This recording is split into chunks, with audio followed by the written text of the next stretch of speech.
It's Red Eye Radio. Gary McNamara and Eric Harley talk about everything from politics to social issues and news of the day. Whether you're up late or you're just starting your day, welcome to the show. From the Uniden America Studios, this is Red Eye Radio. Hello and welcome. He is Gary McNamara. I'm Eric Harley. It's Monday. Gary, what's happening? All right, just going through the headlines. Just drive me crazy here. How Democrats can win on immigration. Our proposal would secure the border, end the misuse of asylum, and admit more legal immigrants. That came from Neera Tanden, who was the domestic policy advisor to President Biden in 2023 through 2025. That's how we can win on immigration. If we secure the border, stop the misuse of asylum, and admit more legal immigrants. Right. Trump's plan. Yeah, exactly. Well, or if you go by their definition of legal immigrants, we'll just let everybody claim asylum again. It's just, we don't know. It's hard to know because their definition of legal, well, they were here legally. We just happened to change the criteria for asylum. Well, it's just funny because she was there. She was there during the time from 2023 to 2025 when the loudest voices were out there saying, excuse me, remember, she was the domestic policy advisor. So she was involved in this where they said, open the border. Yeah. And now she goes, we can win this right if we just secure the border instead of opening the border, instead of causing the problem. We need to solve the problem. Yeah. Well, do you think you have a chance of saying we're going to be tougher on the border than Trump? That was tried by Harris already. Yeah. But I just burst out laughing. I didn't even get into the heart of the story. And it was she had an op-ed piece in the Wall Street Journal. How Democrats can win on immigration. Our proposal, yours. Where is the R of anybody group in the Democratic Party saying, all right, we need to secure the border, end the misuse of asylum, which means a majority would not get asylum. It wouldn't happen. Right. It would go back to the old one, and admit more legal immigrants. I mean, these people are they're delusional. They've got to be delusional. Well, yeah, I mean, essentially, they're just saying, go back to what we were doing before, because however they're going to redefine admit more legally, I'll just speed up the process. Well, forget that. We'll just have judges standing on the border instead of Border Patrol. Well, yeah, that's what they probably do. But for her to make the case that there's by saying that there's some type of movement to legitimately, not again. She's saying legitimately we're going to they were not going to do it, and they wouldn't do it even if they said they would. No. But the fact that she's even trying to sell that to the American public and then say our plan. Yeah, nobody else has mentioned this. You're alone. What Democrat is also promoting this? Yeah. Exactly. Maybe Cuellar. maybe she got him aboard. But it's like, what in the world? I'm telling you, these people are just delusional. Yeah, look. And then the next headline I just happened to see in my pile of stuff. The left is still denying reality. You don't say. Really? I thought I'd wake up and they finally would come to their senses. Yeah. Yeah, it really makes me wonder what they do promote in 26. I want to see the ads. I'm going to have to go out because you and I don't see the overwhelming majority of house ads that are out there, of course, because, if it's not, they're very targeted these days.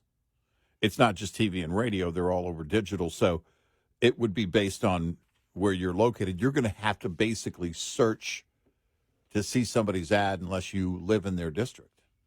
That's how it works today. And I can't wait to see what the collective, what the party itself, what the Democrats are going to promote in 26. What do you put in the ad? And over again, we've seen them, again, go back to their old tactics. They're using old lies. I heard somebody repeating the Charlottesville lie over the weekend. Again, they're still doing that. You know, when 60% of Democrats believe the Russia hoax is true. Well, you've done a pretty good job at that point. Now, we'll see if that 60% holds. My dad and I were talking about it. Saw my dad over the weekend. Mom and dad both doing great and hanging out and having our living room talk show as we always do, and just talking about, how many people are paying attention to it, the whole Russia hoax thing, and where it's going. But it's not. It isn't that difficult to understand once you put it all in play. In fact, also over the weekend, I explained it to somebody in very short form, and they were like, "Wow, they really did that?" Yeah, they did that, and they're willing to do anything and everything still today when it comes to lying and making things up. I think the Russia hoax and the Biden hoax, that being his presidency, we'll just call the whole thing a hoax. Those two are, with the auto pen thing, those two are the biggest standards when it comes to the left or the Democrats being completely delusional. If you say, no, they're probably going to do this, and they would never do that. No? Okay. Russian hoax, auto pen. Go back, do your research. All of these things that they have done in recent years set this massive, massive standard. There's no telling what they'll do. There is no telling what they'll do. But it's on the campaign promises. I mean, I think we'll hear the whole ICE thing, kidnapping people off of the streets and, all of that stuff. That's going to be a part of some of the campaigns. If there's economic news, that's going to be a problem. Or there's not good economic news by that time, then that's going to be a problem. They'll use that. But beyond that, what do you promote as a party that you're going to do for people? They've been promoting these bizarre ideas. Speaking of the border, Biden used that as a campaign promise. If Trump deported you, we want you back. Think about that. That's just bizarre. That's like going to Germany and saying, hey, if I become president of the United States, then I'll do this, and it has nothing to do with the people who are voting for you. It's these massive, massive moves. I think Biden felt empowered that he could do those moves, by the way. I think he empowered. Remember when he was the first month or so, there were so many executive orders, and even the liberal media was saying, whoa, slow your roll. You're doing too much too soon, too fast, too quickly. And he was just, but he was hell-bent to get that stuff done because it was his time. It was supposed to be his time in 2016, and that didn't work out. And then finally, it was his time. So by January of 2021, when he was sworn in, he was ready to get rolling, Jack. And all of those things just came to the surface.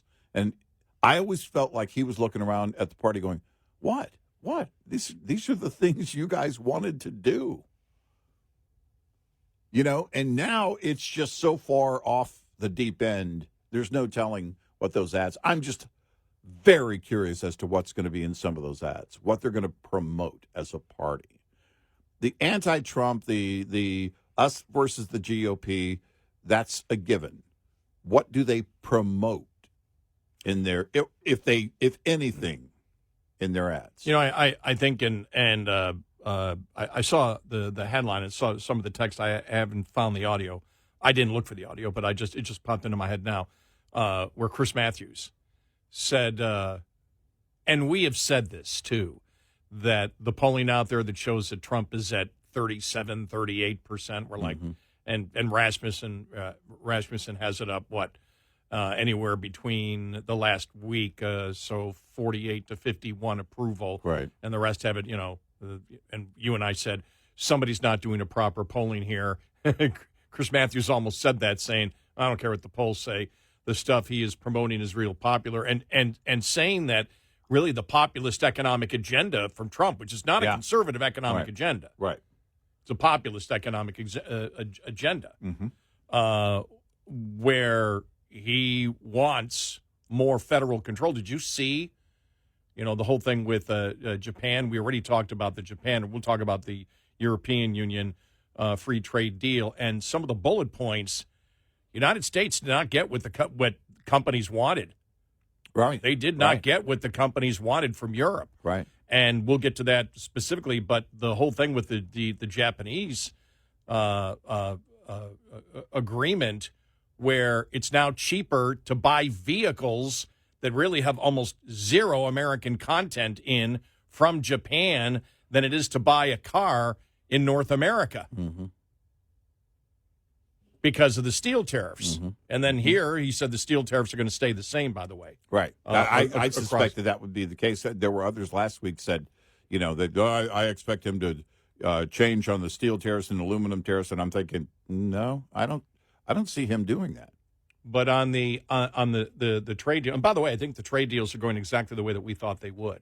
I think the Laffer Curve that we talked about, because for some reason this administration is obsessed with the money that they're raising from the tariffs. You saw with the president, the country, the polling shows, even legitimate polling that I buy, that I think is accurate. The majority of people understand, just like if the minimum wage goes up, when you tariff something, it's the United States consumer and companies that end up getting hurt because of it. Right. And so you and I both said this months ago, especially when he had the super high tariffs and had to back off because of the Treasury bills. We said, well, he can't do that. Well, that's what he was hoping would make it so we wouldn't be importing anything. Right. Well, you can't do that. Right. As he found out, then he had to quickly reverse, and then the tariffs have gone way down, but then he wanted the victory by saying 15%. Right. But as we said, we believe it's like the Laffer Curve. The Laffer Curve is if you start cutting taxes, you actually bring in more revenue. Right. If you increase taxes, you bring in less revenue for capital gains. Right. Is where it's really been used. And we've said he's looking for the Laffer Curve, what tariff he can charge to claim victory. But I think it's the most bizarre thing I've seen in a long time in politics, that Republicans are cheering a tax increase on the American public as it's the greatest accomplishment because of the trade deals. Right. Right. They were using the Atlanta Fed number, as we mentioned, of 4.6% growth. Right. Look, we've said it before. Tariffs can be an effective use, like of China, whatever, and unfair trading practices, even with the European Union. Oh, yeah. But some of the unfair trade practices from the European Union is why they got the 15%, because the EU said, no, we want to keep this, we want to keep you from doing this, we want to keep you from doing this. 15%, that's fine. We can still sell our products over there. Right. Yeah. And, again, based on that Laffer curve, we believe it's enough to make a statement and not enough to really make a huge dent in terms of the demand. But the American people were. It all depends on where the economy actually goes, as we've always stated. And I can't believe that we get arguments on this. When you raise the cost of doing business, you do one of three things or a combination of the three. You increase prices. You increase prices. You have less economic growth, because even if the company eats it, as we've seen with GM, if GM has less than a profit, that hurts economic growth. Right. Stellantis also had a write-off. What was it? 500. Yeah, 500 million, I think it was. Yeah. They had to write that off. Yeah. That's less economic growth there. Right. And you have a loss of jobs. As we said last month, 7,000 manufacturing jobs were lost in the United States. Mm-hmm. And so, or a combination of the above.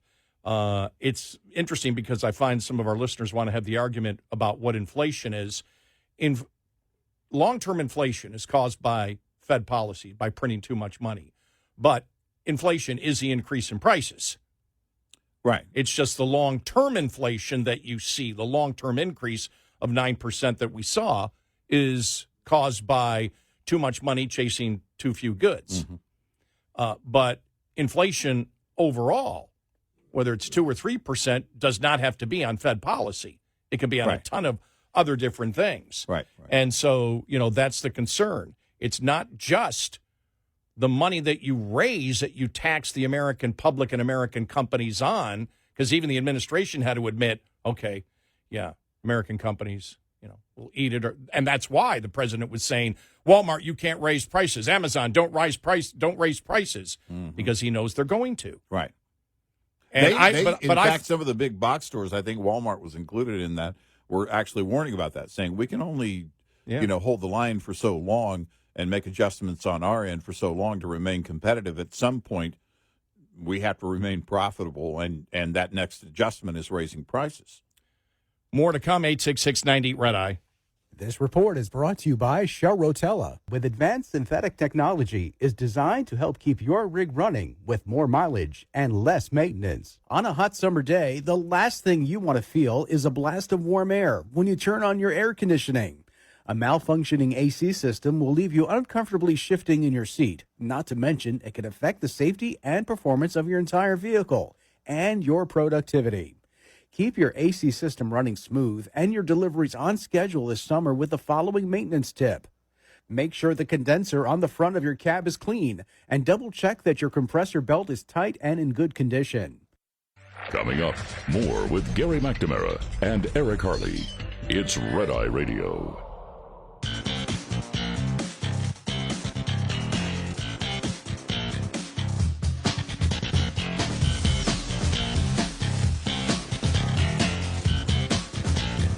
It's Red Eye Radio. He is Eric Harley, and I'm Gary McNamara. Welcome in. Good morning. We'll get to everything on the docket over the weekend. It was very, very, very, very busy. We'll have some polls that are out there, not political polls, but Americans spend nearly half their day online. Really, that little? Only half their day online? Only half their day, really? Are they lying about the other half of the day? And I do have to read you this thing coming up here. House Freedom Caucus, how we're delivering for taxpayers in July of 2025. I happened to see this in Newsweek, and I went, huh? Yeah, really? That's funny. That's one of the living room talk show topics that and I touched on Saturday.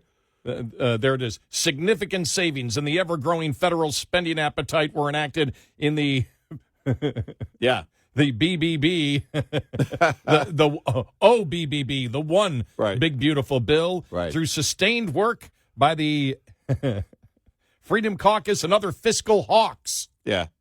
Shut up. Yeah. Just stop talking. Let it live. Let it just. Or let it die. And it was a number. Move on. We'll have the full thing there. It was a number of Republicans that were on board from the House Freedom Caucus.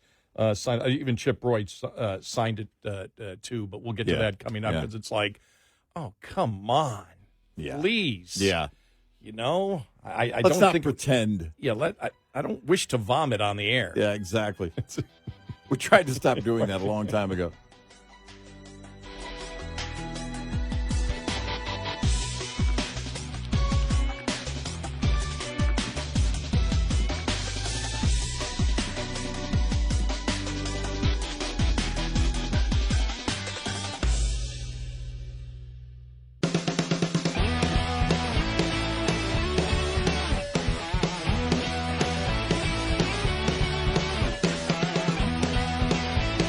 You're listening to Red Eye Radio from the Uniden America Studios. It's Friday Radio. He's Eric Harley, and I'm Gary McNamara. Welcome and good morning. Looking at and this is just the talking points that come out from each side. The text is not there yet for the for the trade deal. Yeah. EU's commitment to buy U.S. energy instead of from Russia. That's a good part of the deal. I like that part of the deal. That's good. Invest $600 billion in America. Well, over what time period? Because they already invest over $200 billion every year. Yeah. The European Union in the United States. So did we get anything there? Because if it's over a 3 or 4 year period or whatever, they say $600 billion throughout the rest of the Trump presidency is what one of the talking points that I read from the European Union. Well, that means it's the same that we've been doing. Right. The $200 billion. What they didn't get, and this really, this surprised a lot of people out there. The deal, now, again, it was not promoted, but the deal does not appear to address digital taxes. That's a huge grievance here in the United States. Doesn't appear to hit digital taxes, the punitive regulation against U.S. tech firms, and the fake food safety rules, the GMO restrictions, and bans on hormone-treated U.S. beef. It doesn't cover that at all from what they know at the moment. This is the big one, though, that really surprised a lot. One of President Trump's biggest complaints is that they're not paying enough for our drugs, that they subsidize it. Right. They subsidize the cost of it, and as they does not require the Europeans to pay more for drugs. That's one of Mr. Trump's longstanding complaints. Now, the other thing is, of course, the 15% tariff, which they love, which is an increase on the cost for American consumers and businesses, including pharmaceutical imports and ingredients. That's the thing that blew a lot of people away. Because Trump's been complaining like crazy on pharmaceuticals. Right. Yeah. Well, they still get the pharmaceuticals cheap. And because of the 15%, let me see here. But the 15% on pharmaceutical imports and ingredients here makes Americans pay more. Yeah. They get a good deal. Right, for pharmaceuticals. We're paying more. And that's the one that blew everybody away because Trump has gone crazy on that one and just let that one go. Well, he was on that about a month and a half ago. And, he said, look, we should have more choices and we should be paying lower prices. Well, this doesn't do that. And so when you look at it, and there's a lot of speculation. Why did they go for the 15%? One of them is all these countries are going for the 15% because they believe the Court of Appeals is going to shut down that Trump can't do this. I don't know whether that's true. I can't make that. I can't make that call. And the other one is they got what they wanted. As long as they can still sell, if they believe, if Trump puts on a 15% tariff, if that still is a low enough tariff where they can sell in the United States, they're fine with it. Oh, yeah. They look at it and say, okay, if you're going to put 15% tariff on everything that goes into the United States, Lutnick yesterday was talking about we're going to get $700 billion.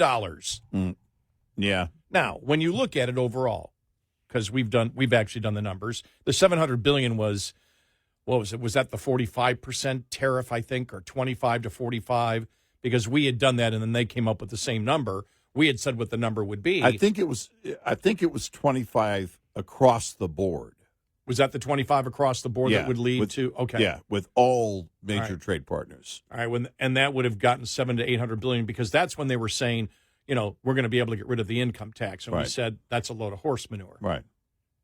But we did the math one time on, 100% on every product from every country. You would have to have over a 200% tariff in order to raise the money that is raised by the income tax. Right. On everything that comes into the country, everything. Right. But the other thing is, with the investment, let's say there's a lot more investment coming in. Remember, that investment comes in, that does the opposite of what the president wants. And this was brought up with the Japanese trade deal, too, where they're going to invest all this money into the United States. Well, that hurts the trade imbalance. Mm-hmm. That favors a trade imbalance towards the country that's doing the investing. Right.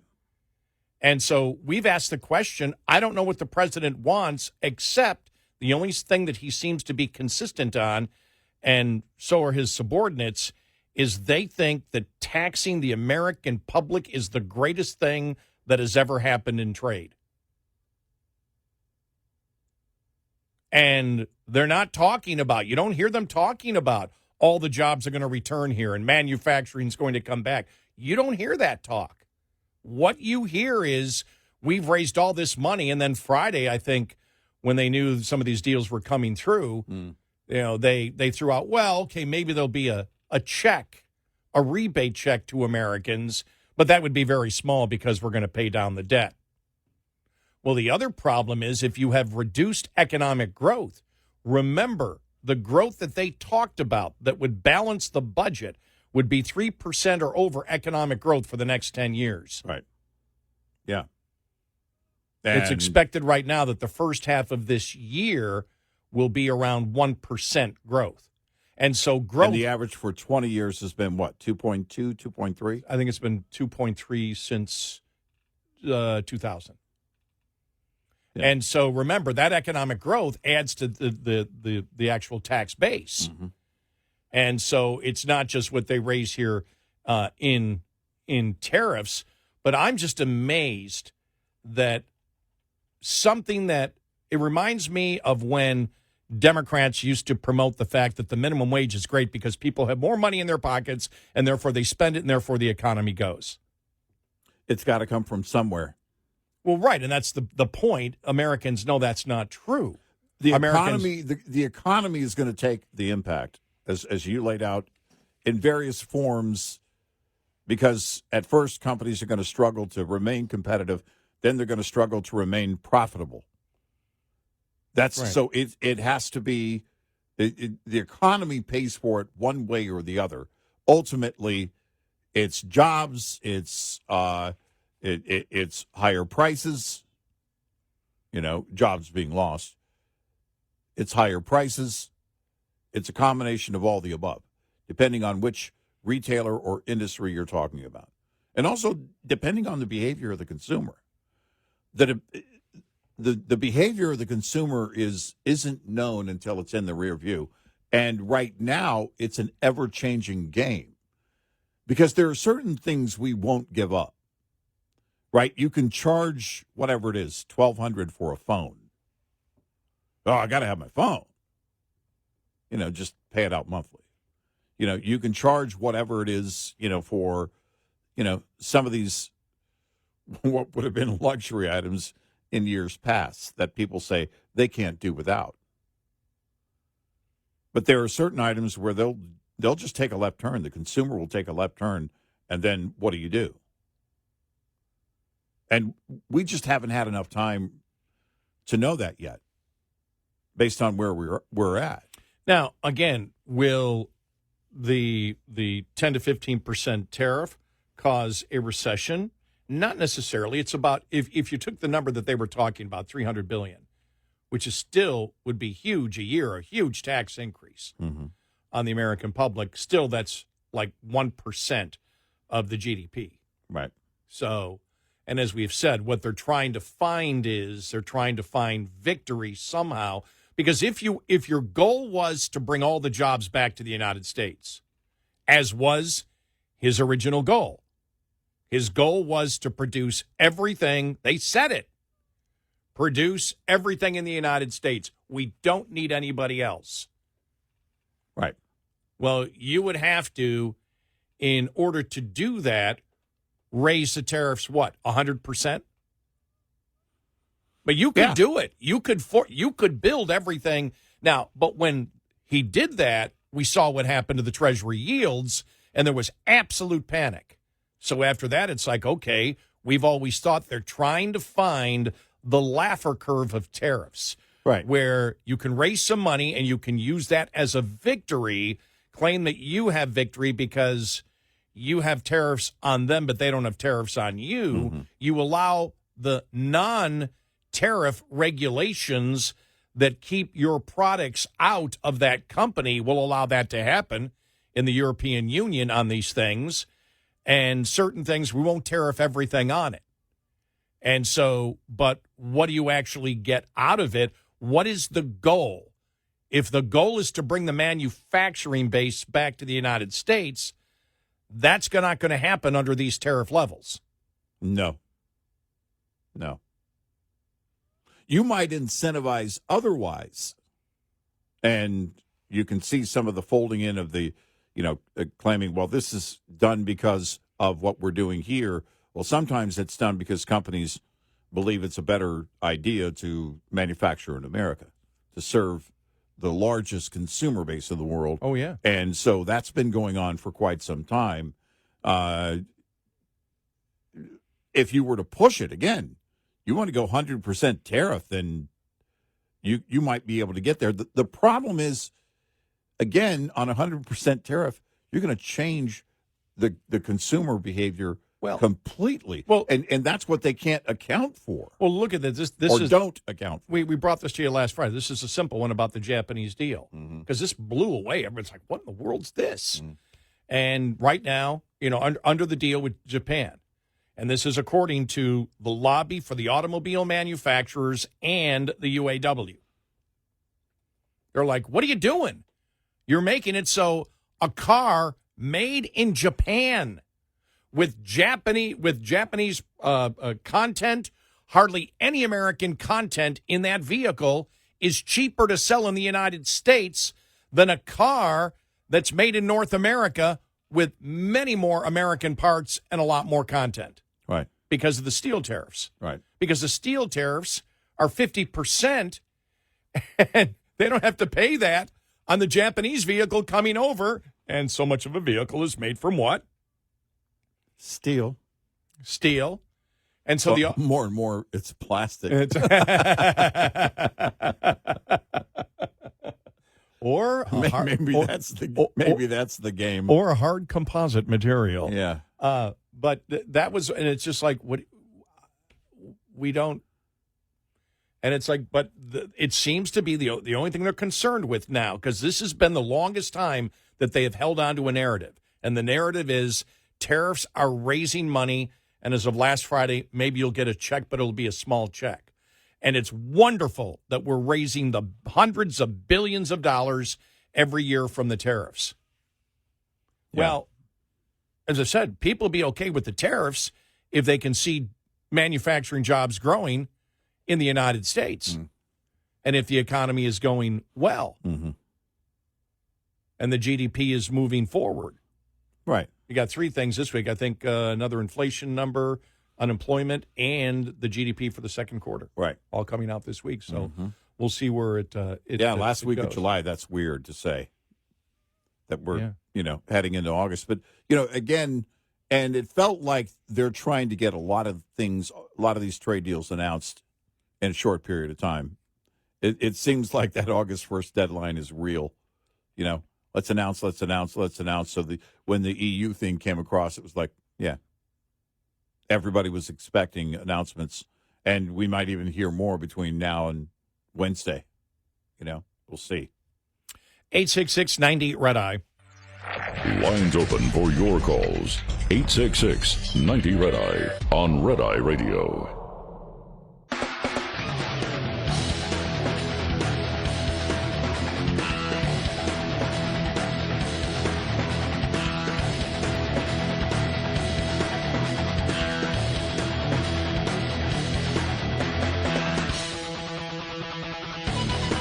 We are Red Eye Radio. He is Eric Harley, and I'm Gary McNamara. Ban the Blue Angels. One city screams. What? Yeah, in Seattle. All right, fine. The cat story, the one woman. Yeah. Yeah. It was the best story. And that after we told you that the top city for on Friday, the top city for inflation in the United States is Seattle. Right. Yeah. I mean, and now they're out on the West Coast. They're pushing for higher minimum wage. Where are they at? $20 an hour next? They want to go 25. We said, look, if it doesn't hurt the economy, why not go $100 an hour? If it doesn't have an impact, why wouldn't you raise it? Of course it has an impact. And we saw that almost immediately out there.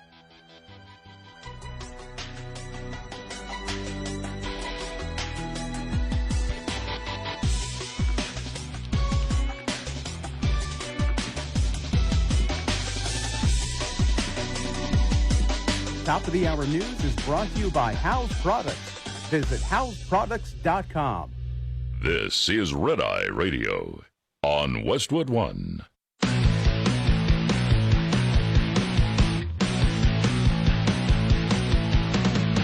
Now, it's Red Eye Radio.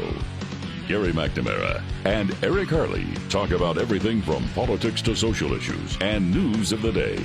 Whether you're up late or you're just starting your day, welcome to the show. From the Uniden America Studios, this is Red Eye Radio. And we are Red Eye Radio. He is Eric Harley, and I'm Gary McNamara. Good morning.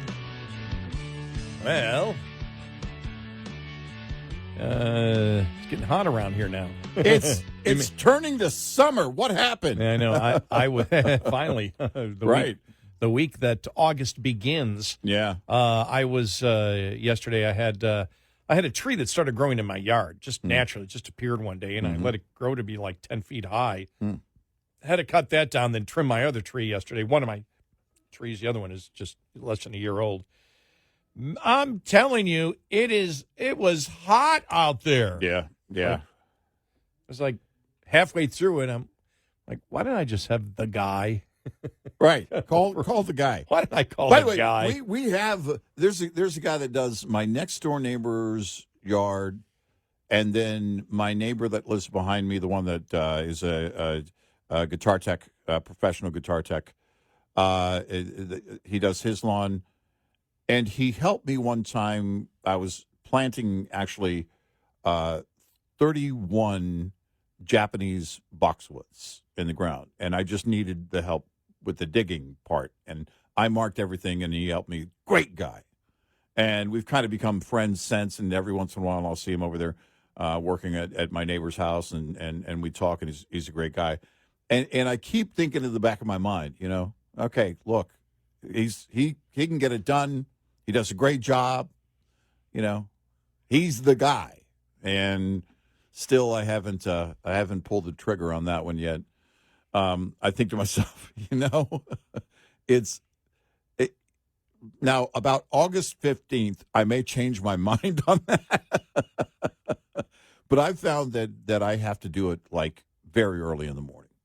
So I have to get out as early as I can, around 6:30, 6:45. I start doing the light lawn work that doesn't make too much noise. But the other morning, last Thursday, I started my mower. It was about 6:45 in the morning. I thought, well, hopefully my neighbors are up and already awake because I got to get this done. I mean, I couldn't wait. I knew there was a little bit of a breeze, but it doesn't make a difference at all. And I got it done. It's just, man, holy cow. It just bakes. And we've been fortunate enough to have rain up until recent weeks. We had some, rainfall that came at a pretty steady pace once a week at least. And now that's kind of gone. Some parts got some rain over the weekend. I didn't get any. So, yeah, that time of year, here we are, dog days of summer. And heading into August this week. And soon it'll be behind us. And hopefully it won't be freeze-pocalypse by next February, One more thing I wanted to say on the again the framework, and each country's putting out its bullet points. I'm sure everybody's accentuating the positive, but it was really interesting where the EU's pledge to buy $250 billion of U.S. energy imports for the next 3 years. You had Clyde Russell, who is Asia commodities and energy columnist at Reuters, do the figuring on it. Do you know how much, when you take all of the energy here that we export, do you know what the total amount is from the United States? To the EU? No. Total. Just total. Yeah. What is it? Little over 160 billion to everywhere in the world. Right. And what they're saying is that's not going to happen. Just like it didn't happen. Remember phase one with China? Never happened. They never bought the energy that they said they were going to buy. And they're like, there'd be way too big of a disruption to the market, but you can't get there. You could take everything that we export right now, and they said that would upset markets big time if you actually attempted to do that. Right. And I don't know how you redirect. How do you force oil companies to sell to Europe? Yeah, it's not going to work that way. I mean, you got to serve the entire marketplace, the entire globe. Now, they said it could be, he said, now possibly they could have, to make it make sense on paper, nuclear fuel. He goes, but, or nuclear fuel goes, this would just be a very, very small value. And they said, well, maybe include the refined fuels of exports to the EU, such as the finished products, diesel, whatever. But that would be like an $11 billion. But you would have to take every single thing that we export and send it to the EU, and still it would fall way short of the $250 billion. Yeah. Maybe they're going to buy solar panels that we're going to buy from China. Well, I'll tell you one thing. It's not going to be windmills. No, it's like not. The president was going off on the windmill thing. Yeah. What was it? Was it because he was playing golf? Was he playing golf over there and he was seeing too many windmills? Oh, by the way, did you see the fortified golf cart? No. Yeah, it's crazy because of the attempt, on his the one attempt on his life while he was on the golf course, and it looks crazy. It looks like a small Hummer, a small Humvee military type Hummer, and I'm thinking to myself, I guess that's going to be the protocol, right? When he's out, if he's on a golf course. New York Post had the story and had a picture of it. Golf Force One. Golf Force One, yeah. Yeah. Yeah.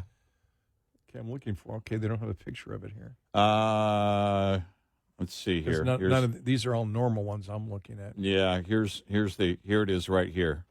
See that? Oh right. My! New York Post has a story on it. Wow. No, I mean it's crazy. It's crazy. Oh my God! It looks like a small Humvee. But I mean, I just got it now. Okay, I got it. Yeah. Wow. Yeah. Armor-plated cart. Right. Wow. I want one of those. Yeah, and they had it with them in Scotland. Wouldn't you feel so, enclosed and kind of shut out? One of the things about, because everybody else is on a regular, I don't know how many golf carts there are ahead of them. Oh yeah, because you're right. Because it shows it all the doors closed. Is that you can get out, hit the shop, but when you get back in, the door has to be closed? I guess. But you still have that area where he's vulnerable, and that would be, while he's playing. I don't know. Now I'm looking. It looks like there's back seats in it. You got a couple of Secret Service agents looks back like there? four. Yeah, it looks like four doors. And it looks like in one picture there's one basically writing on the side that there's a person writing on the side. That would be a Secret Service agent, I'm sure, riding on the side. Okay, they say, no, he wasn't in it. It follows him around the course. Okay, so he doesn't have to be in it. Right, then. he doesn't. I'm just reading it right now. Armored-plated cart follows Trump around the course. So because I was if looking he- at other pictures if where he's in a he regular needed cart. If he needed it, he would jump in it. Yes. I guess. Yes. Right. Well, yeah, okay. If I'm playing with Trump, Mhm. I'm not. Hey, let's open the door and see what the guys are doing in there. If I'm playing with Trump, I'm riding in that. Open the door. Hey, the cart person is here. You guys want a beer? Right.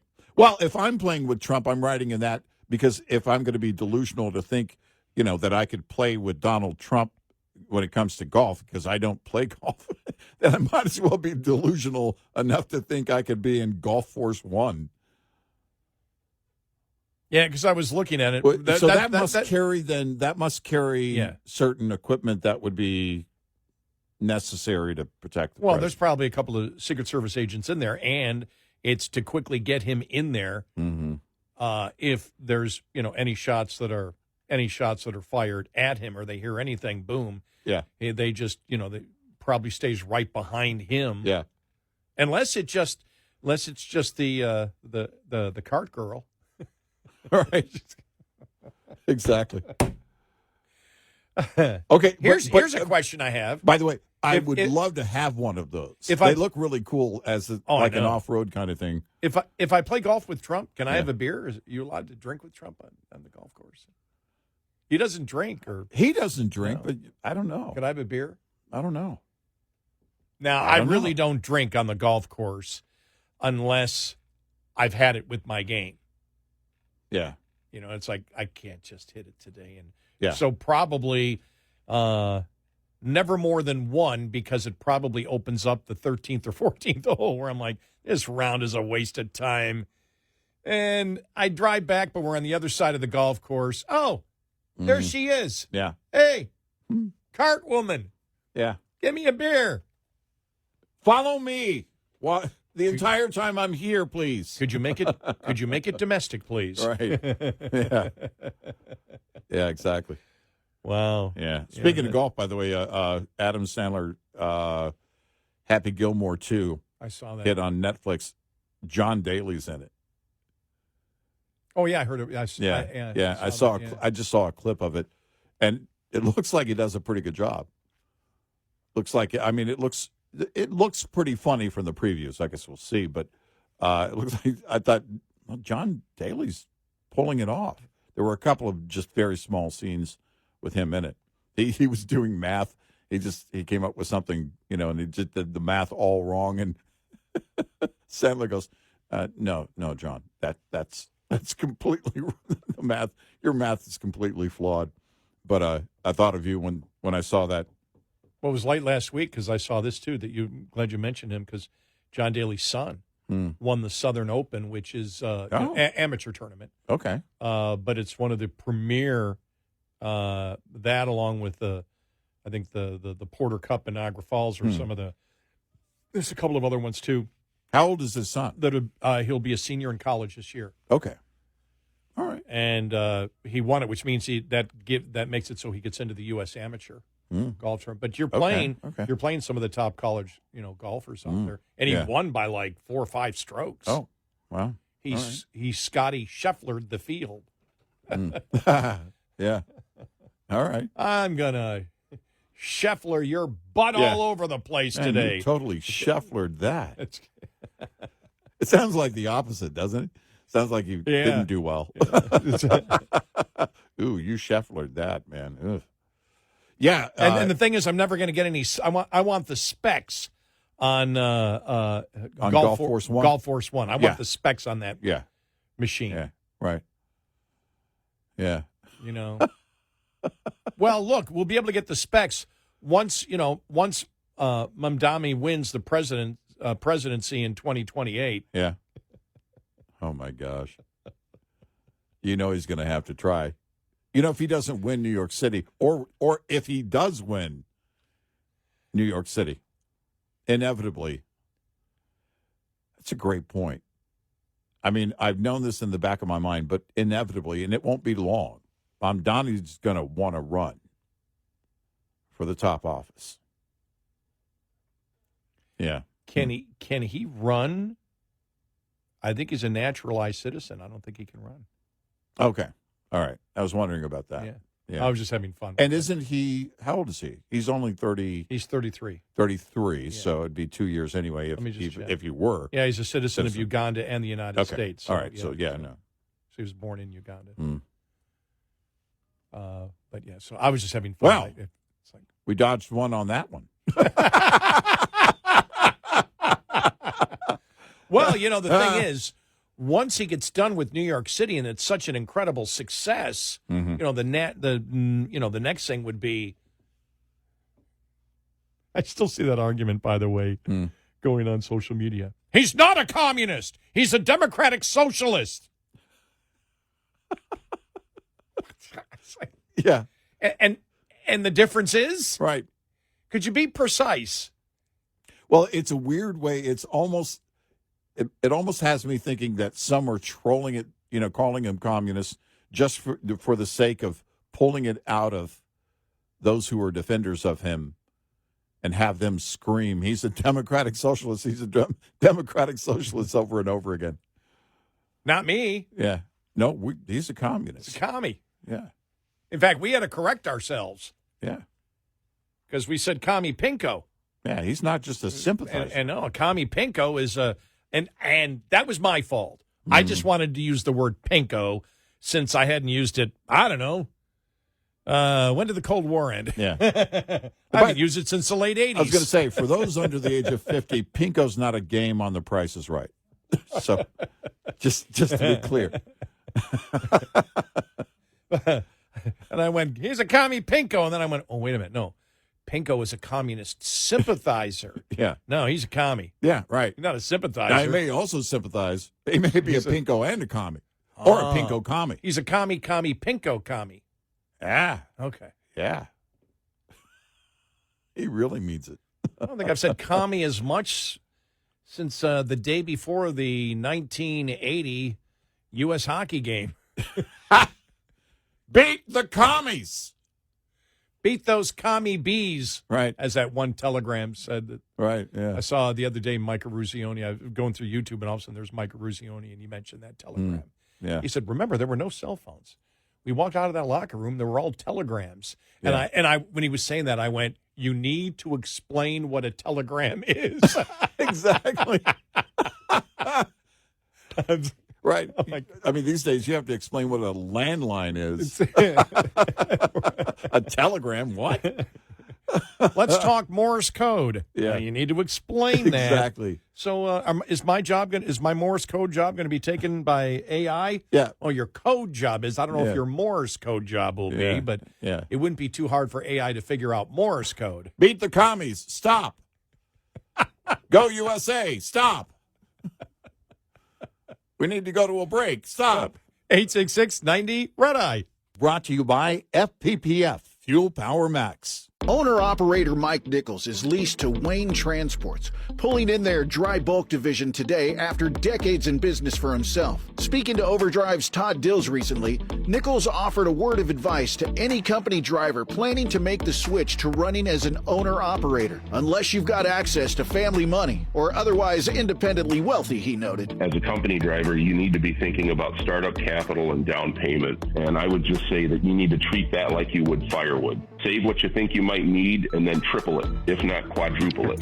And you'll be thankful that you did. You'll be glad you did. That is, not just given favorable loan terms with a good down payment. Inevitably with trucking, you'll get hit with a breakdown and huge repair bill, or another of those unforeseen events. You'll need that reserve cash to cover it and avoid taking on debt or going out of business. Hear more from Overdrive's 2024 Trucker of the Year contenders at overdriveonline.com/PIB.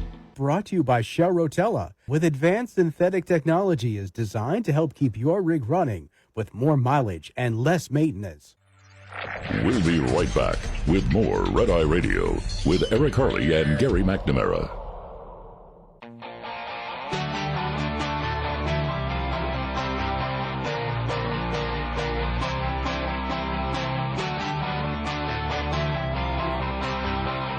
Red Eye Radio. He is Eric Harley, and I'm Gary McNamara. Welcome and good morning. Thanks so much for being here this morning. Coming up following the bottom of the hour, some great audio cuts, some Sunday morning news shows, audio cuts out there, plus a special treat for everybody who gets on my case for the fact that Jasmine Crockett is my congressperson.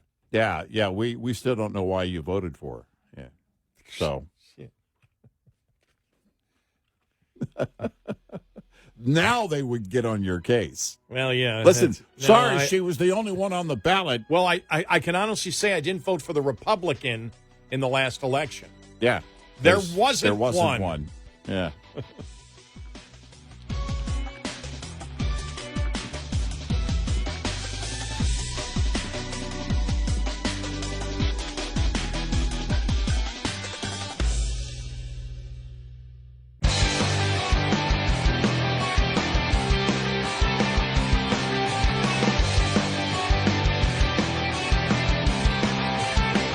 Catch all 5 hours of the show live every night on the Red Eye Radio app. Available in the App Store.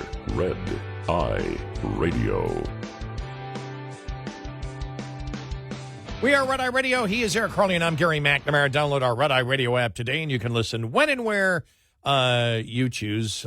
This is for everybody that gets on my case constantly, that Jasmine Crockett is my congressperson by 3 blocks. Right. You know, Texas is going to be doing redistricting, and she's afraid she's going to lose her district. Uh-huh. So she was out there yesterday, or over the weekend. Here she was. Oh, Okay, let's try it again here. Here she was. That is what the law is. That is what the law is. So they want you to say, oh, it's all about partisan politics. Texas is a majority-minority state. They are trying to dilute the voices of the majority in this state. More people than I thought. Well, you're going to bring it out for redistricting, though. That's going to come out. Yeah, I guess. And the headline is Representative Jasmine Crockett melting down now that redistricting is happening, and she'll lose her House seat. She can't win at this point, even though the midterms are over a year away. Crockett is desperately race baiting, much like her. She has very tight pants on. Oh. Crockett is desperately race baiting, much like her pants are desperate to pop. Wow. I did not. I pre-read the first 2 sentences. Yeah. I didn't read the third one. That's why I paused in there. Like, where are they going here? Yeah. but I realized I had to look. Those are really, really tight pants. Well. Really, really tight pants. Yeah. Extremely tight. She still considers herself young. Yeah. Because anything that I buy, and probably for the last couple of decades, everything is comfort. Oh, full on, yeah. We have these jeans, the regular jeans. We have the skin-tight jeans or the comfort jeans. The comfort jeans, the ones that expand at the waist and are completely loose all the way down to the foot. Yes, that's what I want. Yeah. There was one good thing about getting old. Yeah. There's a few good things, but one good thing is you don't give a damn what you wear. I don't care. I don't care. I look at my closet and go, I don't care. I mean, on one side, it's a row of black T-shirts, and and I'm not going for a look. It's just easy. It's jeans on one side, black T-shirts on the other, and then suits in the back, way back against the wall in the walk-in closet. It's like you got to go hunt for those, if I need one. But otherwise, black T-shirt and jeans. Well, see, for me, what I've been wearing, I wear jeans when it comes to wintertime, but I wear these, what they call the dress sweatpants that are really, really light. They're not made of the usual cotton material. Right. And they're so incredibly light that when it comes time, and it'll probably be November, and I have a number of these, probably 5 different pair. But when it comes to November, when I have to dress for winter, I'll put on my belt and my jeans. Mhm. Like, God, these are heavy. Yeah. Yeah, I'm getting to the point of, why is it illegal to walk around with no pants? It'd be so much easier. It's not better for everybody else, but it's better for me, and that's the only thing that counts. So you're considering a nudist colony now? Well, no. Yeah? I would wear underwear. Boxer shorts. I don't wear boxers, but I'd wear underwear.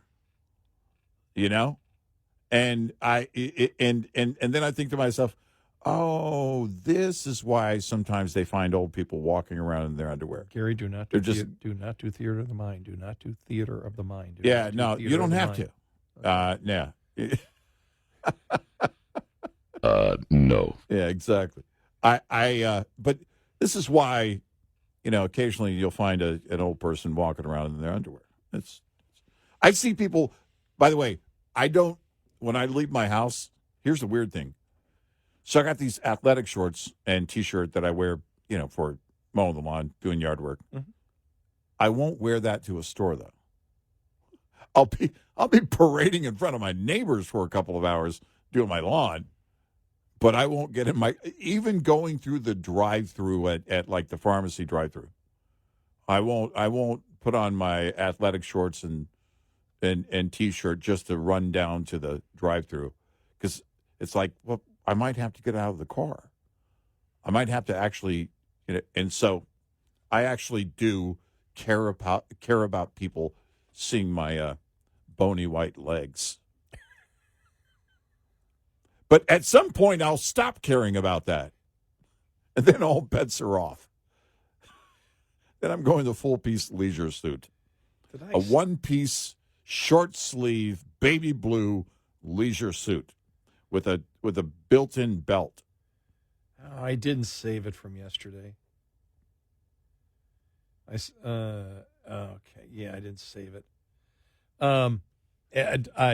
It was just great. It was something that had said, for all you old men that even for a second, when a young woman looks your way and you think she may be interested in you, they're not. No, what happens is they'll smile and they'll be nice to you, and for that split second you're going, I still got it. But what you quickly realize is she feels sorry for me. It's full-on pity. I'll never forget a friend of mine. We were out one time at a Stars game. Yeah, at a Dallas Stars game, and this goes back 20 years ago, over 20 years ago. Mm. So I was 20 years younger, and he was 20 years younger, and he's around the same age I am. And we were out, and I can't think of the name of the club they used to have. I think this would have been in the old arena. Mm. But yeah, this was the old arena. Okay. And a band was playing. And there were a couple of young women, probably in their 20s. Hmm. And this one a very attractive woman came up to my buddy, and she's laughing with him and joking with him and everything else. And he looks at me and he's like, oh, wow, look at this. And so we would have been, I don't know, probably late 40s, early 50s. And she probably was 22, 23. Yeah. I'm telling you, you would think that she was really flirting with him, because she was. I'm standing there, and she's talking to me. She says, I just love you so much. I love talking to you so much. You're so much like my father. Wah, wah, wah. I just burst into hysteria. I mean, I had to turn around. I was laughing like you could. He even was laughing. He even was like, figures. Yeah. Yeah, it's and then he said, he goes, that's okay, I'm married. I'm married anyway. Well, it's that actually happened over the weekend. There was a server, and she was very nice, very good server, very efficient, and I had looked at her a couple of times, and I was smiling, and my wife said,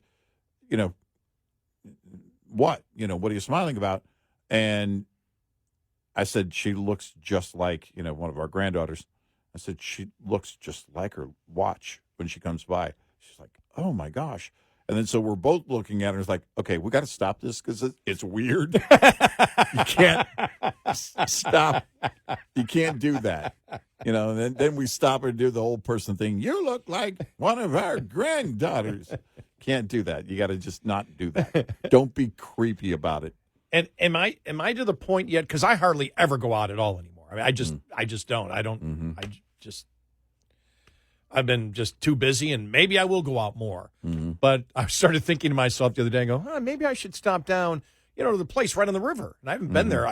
When they opened up, I was there. I stopped by during the day and met the new owner and everything else, and said, yeah, I'll see you a lot here. I haven't been back since. Yes, right. But I'm thinking to myself yesterday, I went, if I went in there alone and sat at the bar, would I be perceived as the old man gawking at the young women? Yeah, probably. That's why you should take a laptop with you. Then at least you look like you're doing something. And then they walk by and you're playing solitaire, and it's like, oh, right, you can't do it. You can't be the smartphone. Yeah, yeah. Right. Because if you bring the laptop, that's a great idea. If I bring the laptop in, then that's serious. Right. Yeah, he's actually serious. working. And then bring like I don't know, a legal pad, and a yellow legal pad with a pen, and then here's what you do. You pre-write a bunch of stuff on it, that look important, about whatever, flux capacitors, ball bearings, whatever. Oh, yeah. Yeah. But then I could also wear my headset. Yes. The little headset both of us have? Oh, yeah. The blue parrot ones, right? Yeah. Yeah, which I still have my blue parrot that we got a long time ago from the company. Yeah. I mean, they're great. Right. When they first came out, they were like $150. Yeah. We can give them $30 now, but they're wonderful. How old is mine? 12, 13 years old, maybe? Yeah. And the battery still works, but it just has the one side of it and the little boom mic that comes around. Right. And I can be sitting there on the laptop. Do that. With the legal pad saying, Right. Yeah. what do you mean? Now, is this going to be a $2 or $3 billion deal here? Yes. What's this going to be right when the attractive woman comes by, right? Right, That's what I do. Exactly. And then I would just assume, as the misogynist I am, that the only thing they'd be interested would be the money, not me. Whatever it takes. It's fine. You got whatever it is. When you're fishing, you use whatever bait you got, man. Well, something, in all honesty, it'd be too exhausting planning all that. It does sound pretty tiring. I'm not going to role play. And then when you put your readers on, don't wear them as readers. Don't do the Chuck Schumer thing all the way down at the end of your nose. Put them on as glasses. Oh my God! You got to actually wear that. Make it look really well thought out. And then what you do is you also, and this gets more exhausting and more involved. You hire somebody in a suit to walk in. A young guy. Have him walk in. He's wearing the suit, and then have him whisper something in your ear. And then, "Are you sure, sir? Are you sure? Okay, sir. Right on it." And then he just leaves. Pay him a $20. He'll do it. And then, what I mean? I like that idea. See, you get it all involved there. Or instead of doing all that work to still get nowhere, just stay home. Yeah, I stay home because and watch. Boring. I found the free channel that has Suits on, and I can watch it with my cat. Yeah, exactly. Well, there you go. So right, really enjoy my evening. Right, coming up on the show, a couple of polls. This is really interesting because we were just talking about a fake scenario that will never happen, by the way. That's me going into a bar with my headset and a laptop in order to be more attractive to women because I'm old. Right.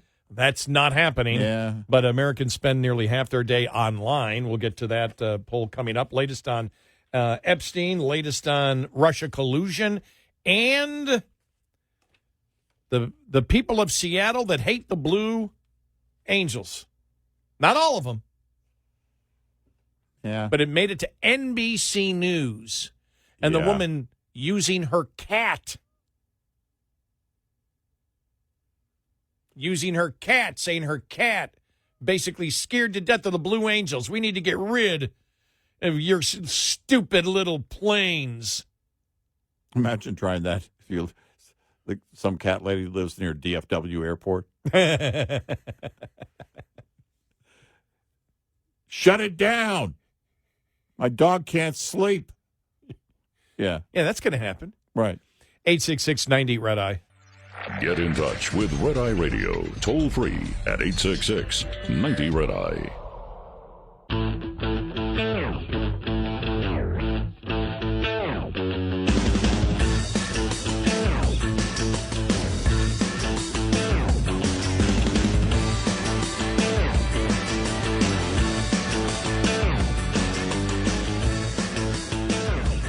We are Red Eye Radio. He is Eric Harley, and I'm Gary McNamara. Coming up following the top of the hour, you see that story in the New York Post, the great Northeast exodus, how high taxes are driving away billions of dollars. Yeah. We'll get to that. Plus, we'll tell you about the Marine veteran. You see that one that confronted the Michigan Walmart mass stabbing suspect? Had a gun. Yeah. He had a gun. He was armed. So we will get to that. Jay Leno rips late-night hosts for alienating half the country.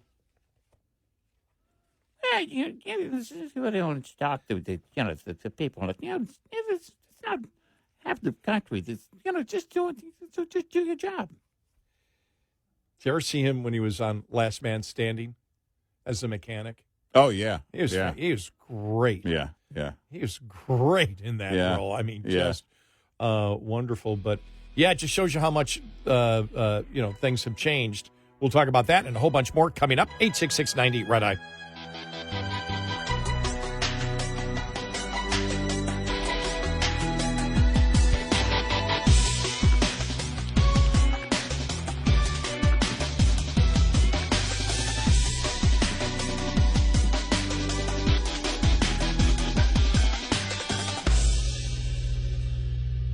This is Red Eye Radio on Westwood One.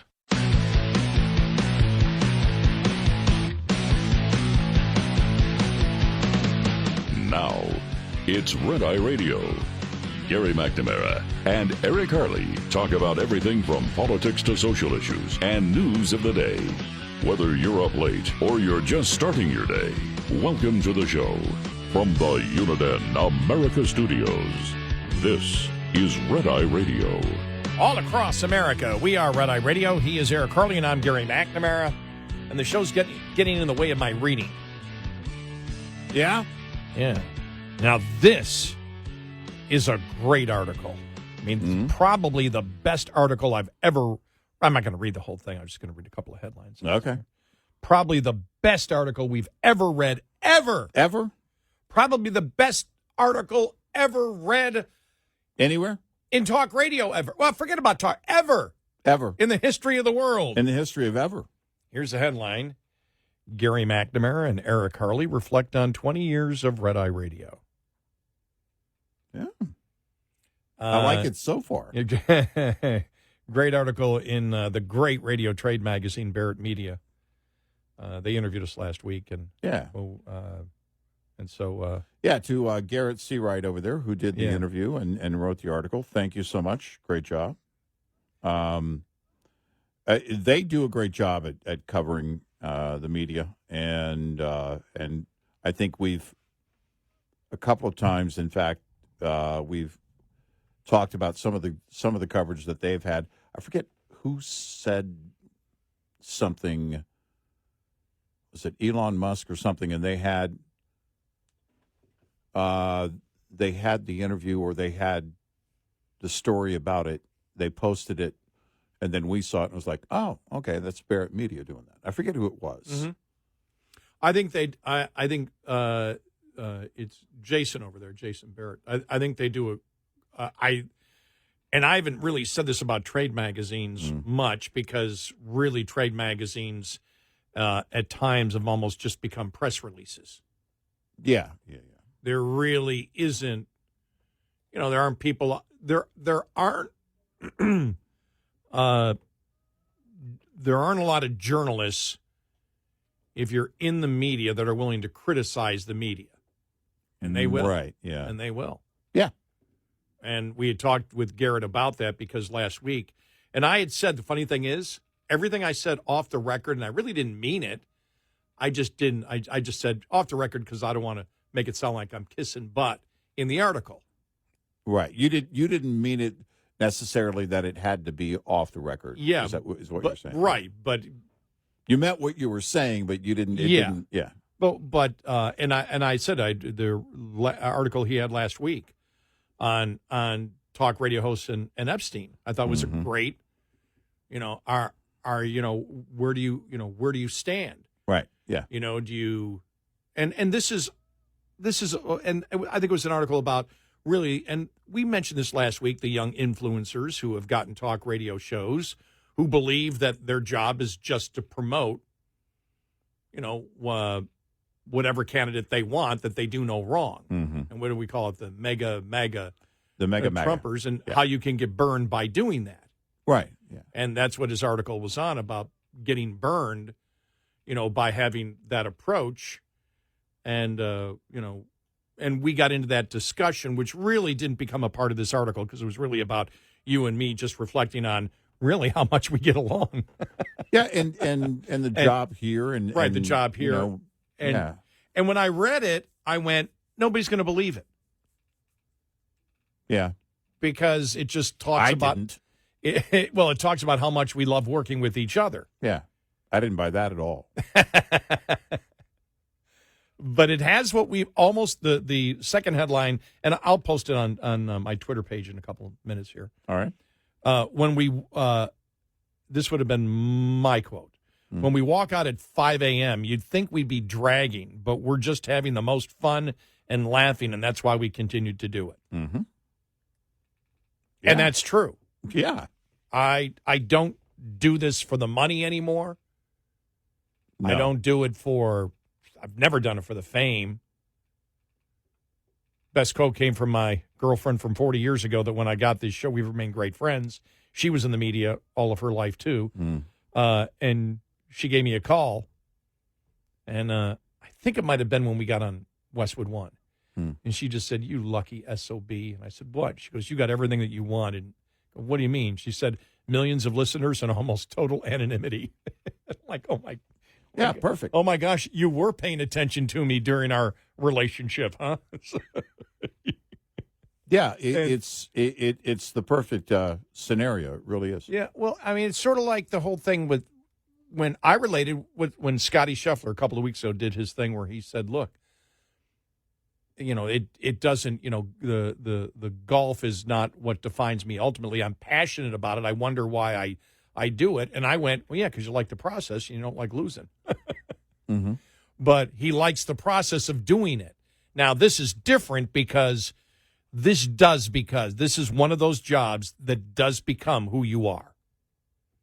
People always say, well, it's, that's my job. It's not who I am. Well, it's sort of tough to say when you're actually telling people every single day who you are and what you believe. Well, that's it. It's if you're doing it right, it has to be who you are. Yeah, it does. And then when I got here it is. Let me see. Okay, here we go.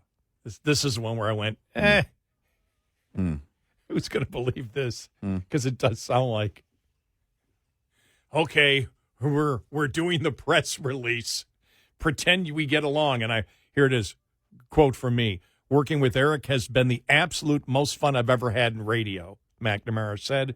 "I can't wait to get to work with Eric." And then it gets to the point where, when we talked about, that I'm into retirement age and why do you want to continue doing this? And I said this right here. As we're walking out, we walk out and you would think we're dragging, but we're just having the most fun laughing and joking. The 30 seconds it takes us to get from our studio to our vehicles, that's why we continue to do it. And then there it is. "There's nothing more enjoyable, more fun than what we're doing here," Harley added. Yeah. The complete experience of what Gary and I have is really unmatched. Yeah. I mean, it is. but it's true. No, I mean, I wish it, and he did mention that sometimes when people work together for a long time, sometimes teams don't get along, and that does happen. Right. It's like you're just, just putting it up with it because I Yeah, have to. we hear about that, quite often. And the one time, and this goes back years ago, when we said on the air that we're not Facebook friends. Oh, remember how that got blown out on the radio blogs? How that blew up? Yeah. They're not really friends. Yeah. They're not the Facebook rumors friends. started, and it was, And we stated no. They refused. They're not even in the same studio. They refuse to be in the same room together.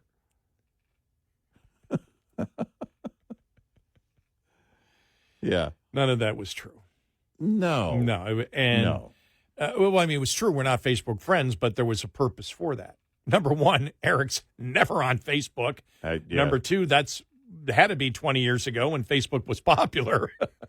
Right. But no, we just don't want to know what each other is doing every day.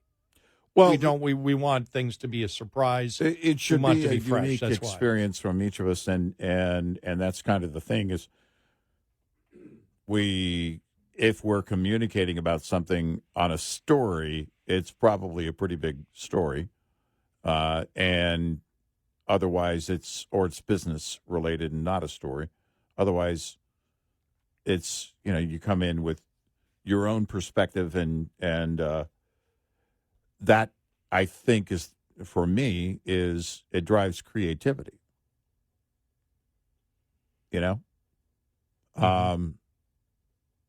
Because for me, if there were this constant, communication, and then, to the point of, I don't know, going over everything that's going to be on the show that night, it would almost seem like a weird rehearsal. And I can't do that. Because then you take all the fresh energy out of it. When you do that, you rob the presentation of that fresh energy, which is exactly, I think, what we focus on is, all right, let's talk about, whatever it's going to be. If we sit and talk about it, for hours, or throughout the day, it kind of takes a lot from that. You want to save everything for the show. Yeah, it doesn't mean that there aren't the days where something major happens and one of us calls the other. Oh one yeah, away. no, it does happen. It's got to be a big story, but yeah, it does happen. And again, we're laughing and doing that same thing. But no, this is the reason I'm doing this. It's pure fun. Mm-hmm. That's it. Yep. Everything else is way secondary. I know me. I would, if I left the show, I would miss it, but I would do other things. I have my whole life. I've done so many different things. Mm-hmm. And I might decide to do whatever, but if I left it, I could do something else. I'd miss it, but I could. Mm-hmm. I don't want to. And I don't want to retire. Yeah. It's that simple. And the reason is because I'm having the most fun ever. So I might not retire, but whatever I would do, if it was outside this, would not be anywhere close to the enjoyment that I get coming in and doing this show every night. It is just so much fun. And people really, they don't think you're being honest when you say that because we cover all the heavy issues. Yeah. Yeah. Yeah, it's, but it is.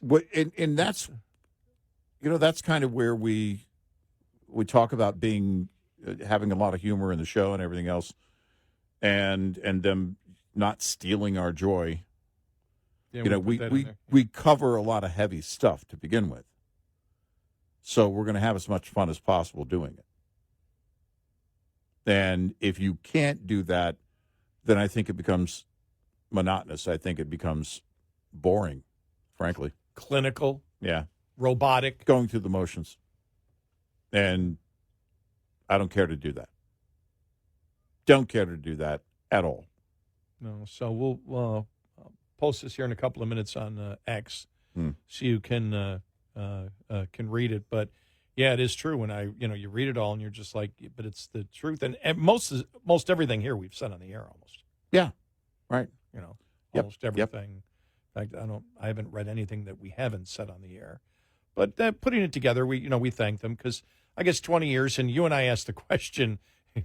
By the way, we didn't do any research on it because we really don't care. But it was like, wow, has there been a team in News Talk Radio, nationally syndicated, that has lasted as long as we have? We couldn't think of one. Yeah, I can't think of one in this format. There might be one, but no, we're not going to.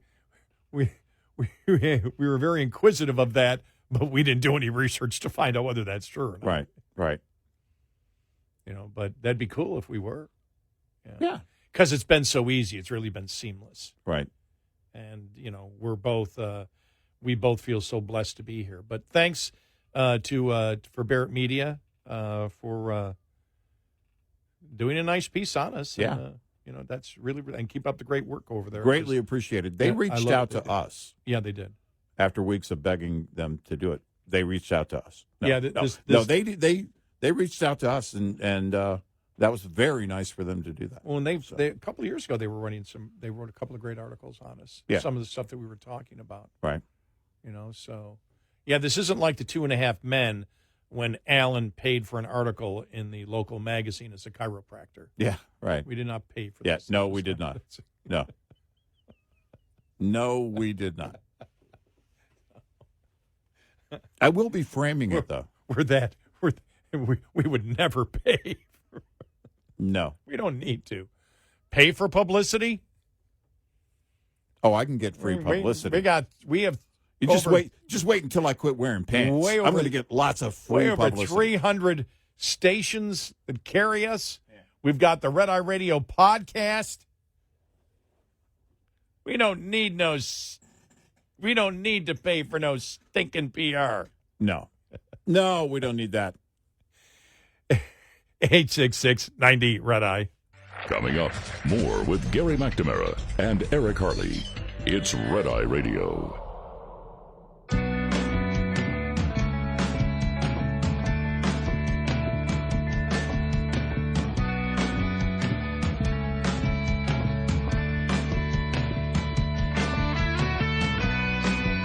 And he is Eric Harley, and I'm Gary McNamara. We are Red Eye Radio. Welcome and good morning. A group in Seattle, the Air Show Climate Action Coalition, is protesting the Blue Angels' participation in the Seafair Air Show, citing concerns about the environmental impact, noise pollution, and the promotion of the military. They have erected a billboard and plan on a protest rally on August 2nd. The group argues that the Blue Angels' activities contribute to carbon emissions and noise pollution, and that the show is inappropriate during a climate crisis. Okay. The Air Show Climate Action Coalition, including members from the local climate groups and Extinction Rebellion, is actively protesting the Blue Angels' appearance. The group has installed a billboard with the message, "Say no to the Blue Angels." Reasons for the protest: environmental impact. They highlight the significant carbon emissions produced by the jets and the overall environmental damage caused by military air shows. The loud noise generated by the jets is a major point of contention, causing stress to human beings and animals and potentially causing hearing damage. The militarization. They view the Blue Angels' participation as promoting a military agenda, and they are concerned about the display of military power. That's the problem. A Seattle woman has also filed a lawsuit against the Blue Angels, alleging that the noise from the air show caused her cat to suffer and ultimately die. We'll get to that story in just a moment. While some residents enjoy the Blue Angels' performances, others find them disruptive and harmful to their quality of life. Some residents fondly remember the Blue Angels flyovers and the excitement that they brought.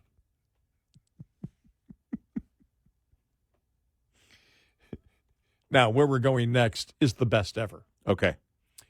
Get ready for the first sentence. This is the woman who's filed suit against the Blue Angels. Yeah. And the headline is, elderly Seattle cat suffers terror from Blue Angels.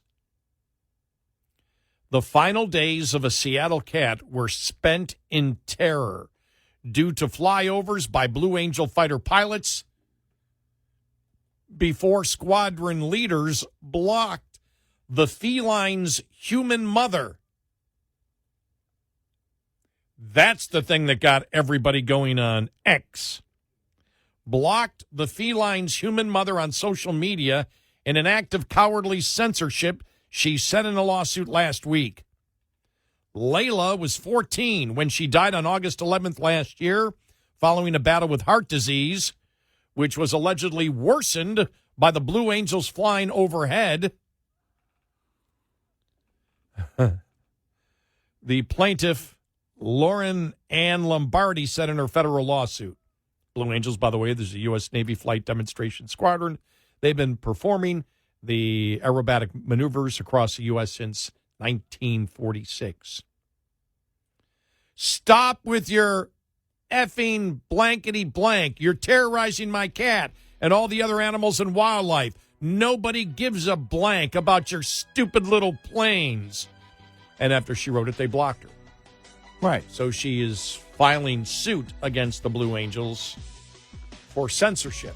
I'm sure she's going to win that.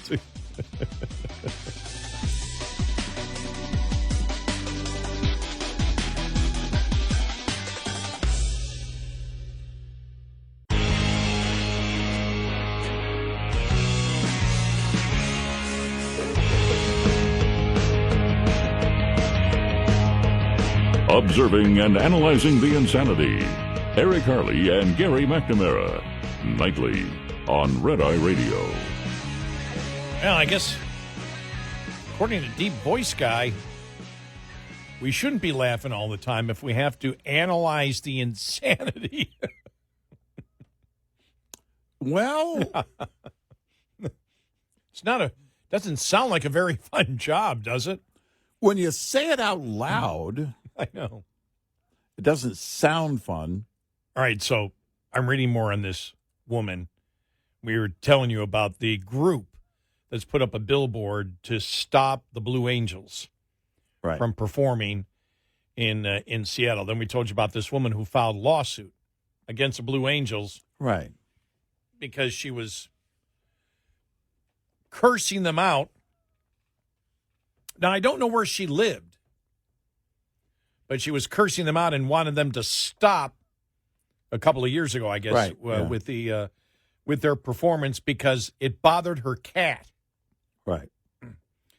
And so she voiced her concerns about the impact of the Blue Angels back in 2023, telling off the squadron in, as we read it, a couple of expletives in there. F word, this, F word, that. F word, your stupid planes. Mm-hmm. But then this is the best one. Lombardi, who was a paralegal in Seattle, was then allegedly blocked a short time later. She then tried to direct message the Blue Angels with a one-word response, cowards, on August 5th of last year, which appeared to send but was never delivered due to the blocking. According to a lawsuit penned by attorney Nasim Bashtia, who was married to Lombardi and is listed as Layla's human father in the feline's obituary. Oh. So she is Layla's human mother, and he is Layla's human father. Okay. That's what set off the internet to this story. Yeah. When the Blue Angels returned a year later, Layla had just come home from the animal hospital, was in the throes of her final battle with heart disease. Even though Layla was heavily sedated, her primitive limbic system overruled her medication, and she fled in primal panic beneath furniture, her labored breathing escalating to clinically dangerous levels. I'm sorry, but I can hear the laughter from the other room as I'm reading this. And I'm reading it in all... Is it me reading it in all seriousness that's causing the laughter? Yeah. Is that the humor?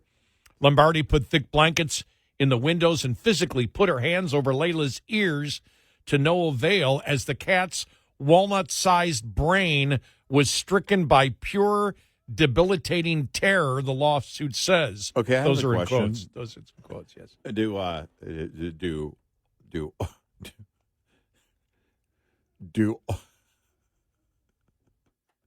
Do all cats have a walnut-sized brain, or just hers? Just Layla. Because that sounds like an insult. If indeed all cats do not have a walnut-sized brain, I just it's like sounds like you're trashing your own cat there. Oh. Yeah. While this is again, part of it was the way that the writers from NBC wrote this. This is where the humor lies. Right. I don't think it's funny that someone lost their cat. No. But the way it's being covered, right, and also how these people are responding to the Blue Angels is funny. And ready for this line here. While her human didn't pin Layla's death on the Navy. Wait, what? While her human, her would be Layla. Okay. Her human would be the woman. Yeah, okay. While her human didn't pin Layla's death on the Navy, the plaintiff lamented that the late feline died knowing only fear when she should have only known love. That's in the lawsuit. Well, I have another question. Is all that fear coming from the flyovers of the Blue Angels? Might there be some internal strife that caused fear in the feline friend? Even though the couple, the Layla's human parents, okay, because you can't say owners. Yes, exactly. Even without the parents' dealings with the Blue Angels regarding Layla, they did not appear to be fans of the aviators. They called their performances auditory carpet bombing with the subtlety of a military occupation, end of quote. Okay. All right. Layla was the greatest cat that ever lived. That's wrong. Tiki is. Layla was it's my cat, just in case people didn't know. Layla was the greatest cat that ever lived, and her final days on this earth were pockmarked by debilitating terror brought on by the actions of the United States government, end of quote, the plaintiff said. The Blue Angels are set to perform on August 2nd and 3rd at the Boeing Seafair Air Show in Seattle. All right.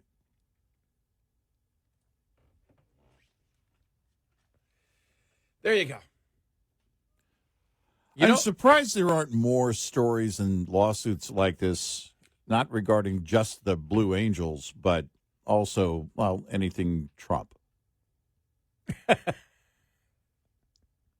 Have we seen that lawsuit yet? My cat lives in fear of Trump.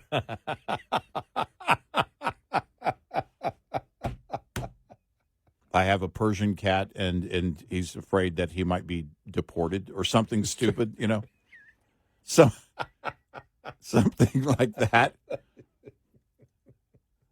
Because you know,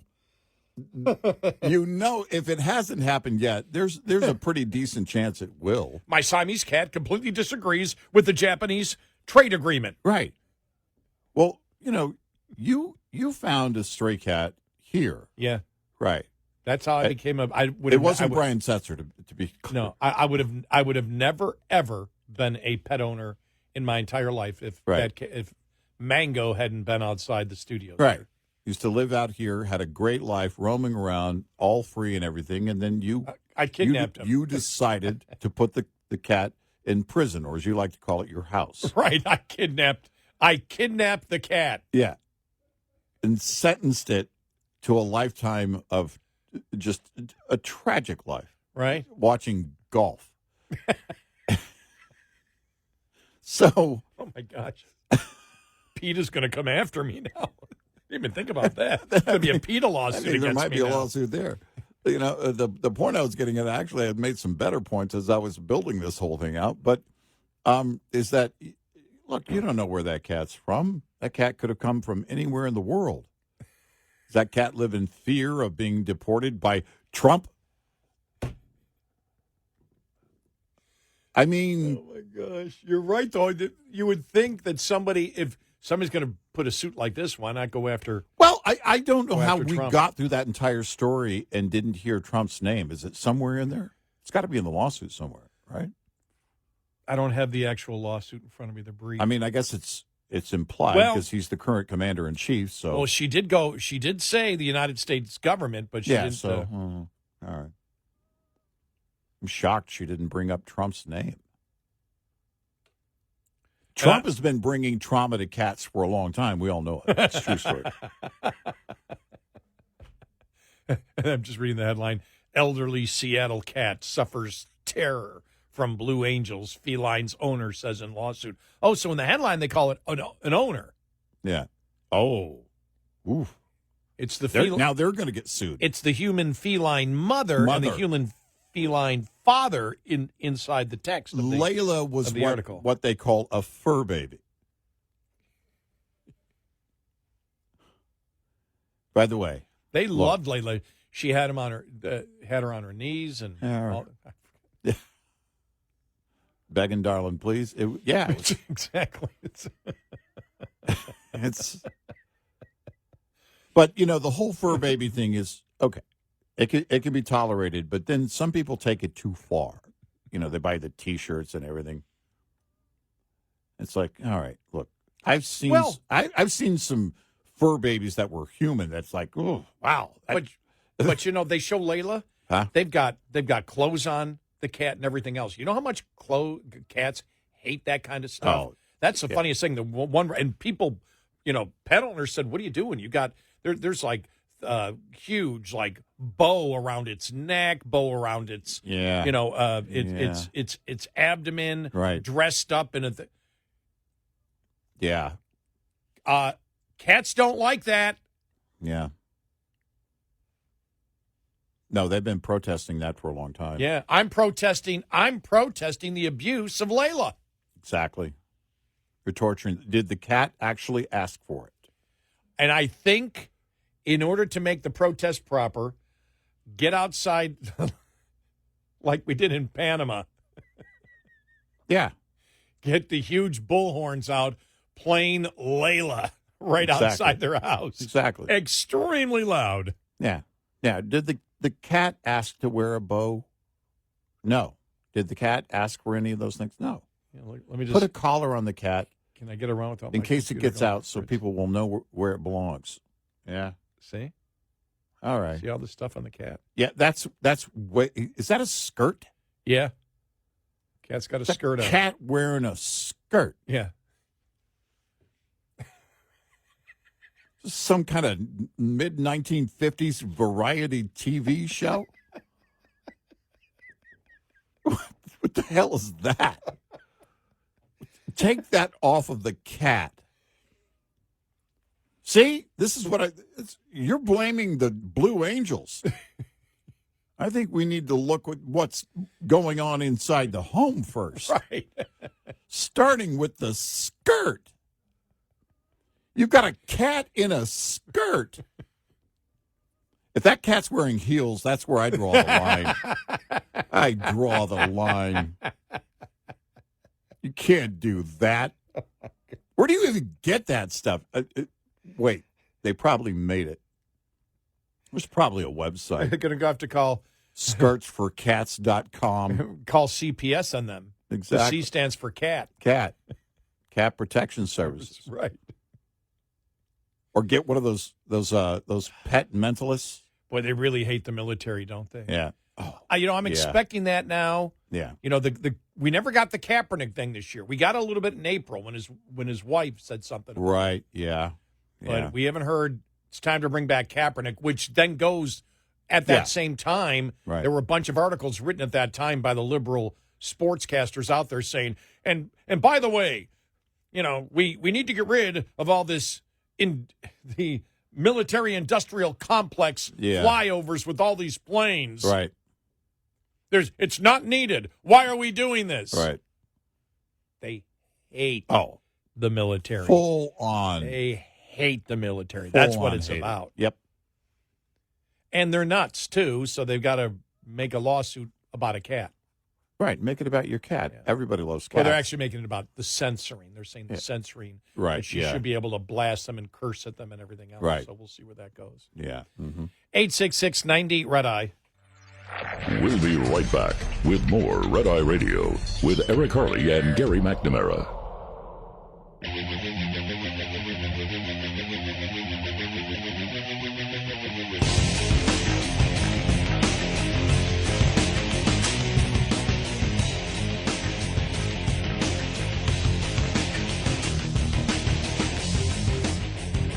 We're Red Eye Radio. He is Eric Harley and I'm Gary McNamara.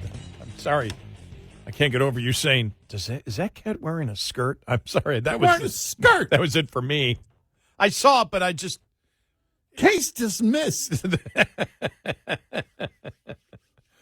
But this is when I remember the whole Kaepernick thing a couple years ago, and then it got into we don't need any of these flyovers at NFL games. Yeah. Why are we mixing the military-industrial complex with football? That's football. That's military. We shouldn't combine the two. Yeah. Well, thank goodness the majority of America disagrees with you on that. Exactly. Yeah. They didn't win that. They tried to pour a lot into that effort, by the way. They don't want the Star Spangled Banner. They don't want military flyovers. No. They don't want any of that kind of stuff. Why? Because when it comes down to it, they believe that the Star Spangled Banner and the military flyovers are promoting what they feel is an evil country. Yeah, exactly. That's what it comes down to. Right. No, that's what it all represents. Yeah, to them. Right. And the overwhelming majority of Americans, as you mentioned, highly disagree.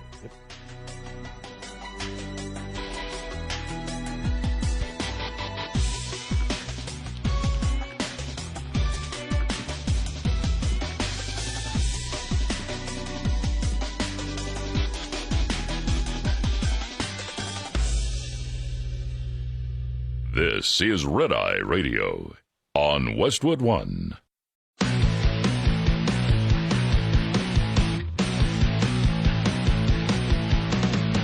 Now, it's Red Eye Radio. Gary McNamara and Eric Harley talk about everything from politics to social issues and news of the day. Whether you're up late or you're just starting your day, welcome to the show. From the Uniden America Studios, this is Red Eye Radio. All across America and around the world, we are Red Eye Radio. He is Eric Harley and I'm Gary McNamara. Welcome and good morning. Thanks so much for being here this morning. You did see where Chris Matthews, Chris Matthews, ex of MSNBC, said, people are moving towards Trump, and they got to do something. You notice a number of articles this week about what are they going to do? What are they going to do? What are they going to do? I saw one, Rahm Emanuel's finally figured out what you've got to do, but how many people are willing to follow him on that? And this is where he said, no, a boy cannot be a woman because the boy says so. And no, boys should not be playing in girls' sports. Right. And he was hemming and hawing a little bit, but he was as direct as any Democrat I have seen on that issue so far. Yeah, no, it's a good point. I can't think of any other Democrat that has said that has been that forthcoming about that. You know, he, as you mentioned, he hesitated a bit and then mentioned the whole thing. I'm going to have to go into witness protection after saying things like this, but that's where the party is. But we've been asking the question, how many, Chris Matthews, Rahm Emanuel's are there in the party? And, is that a silent base that is growing? Is that we know where the rank and file is. We saw the Axios story a few weeks ago. 9 members of Congress, 8 of whom were afraid to give their names because their constituents want blood. They want, they want to be more extreme. So we know there's a strong radical base for the rank and file out there. But how many Democrats, and is it a generational thing? Rahm Emanuel, Chris Matthews, man, they're yesterday's news.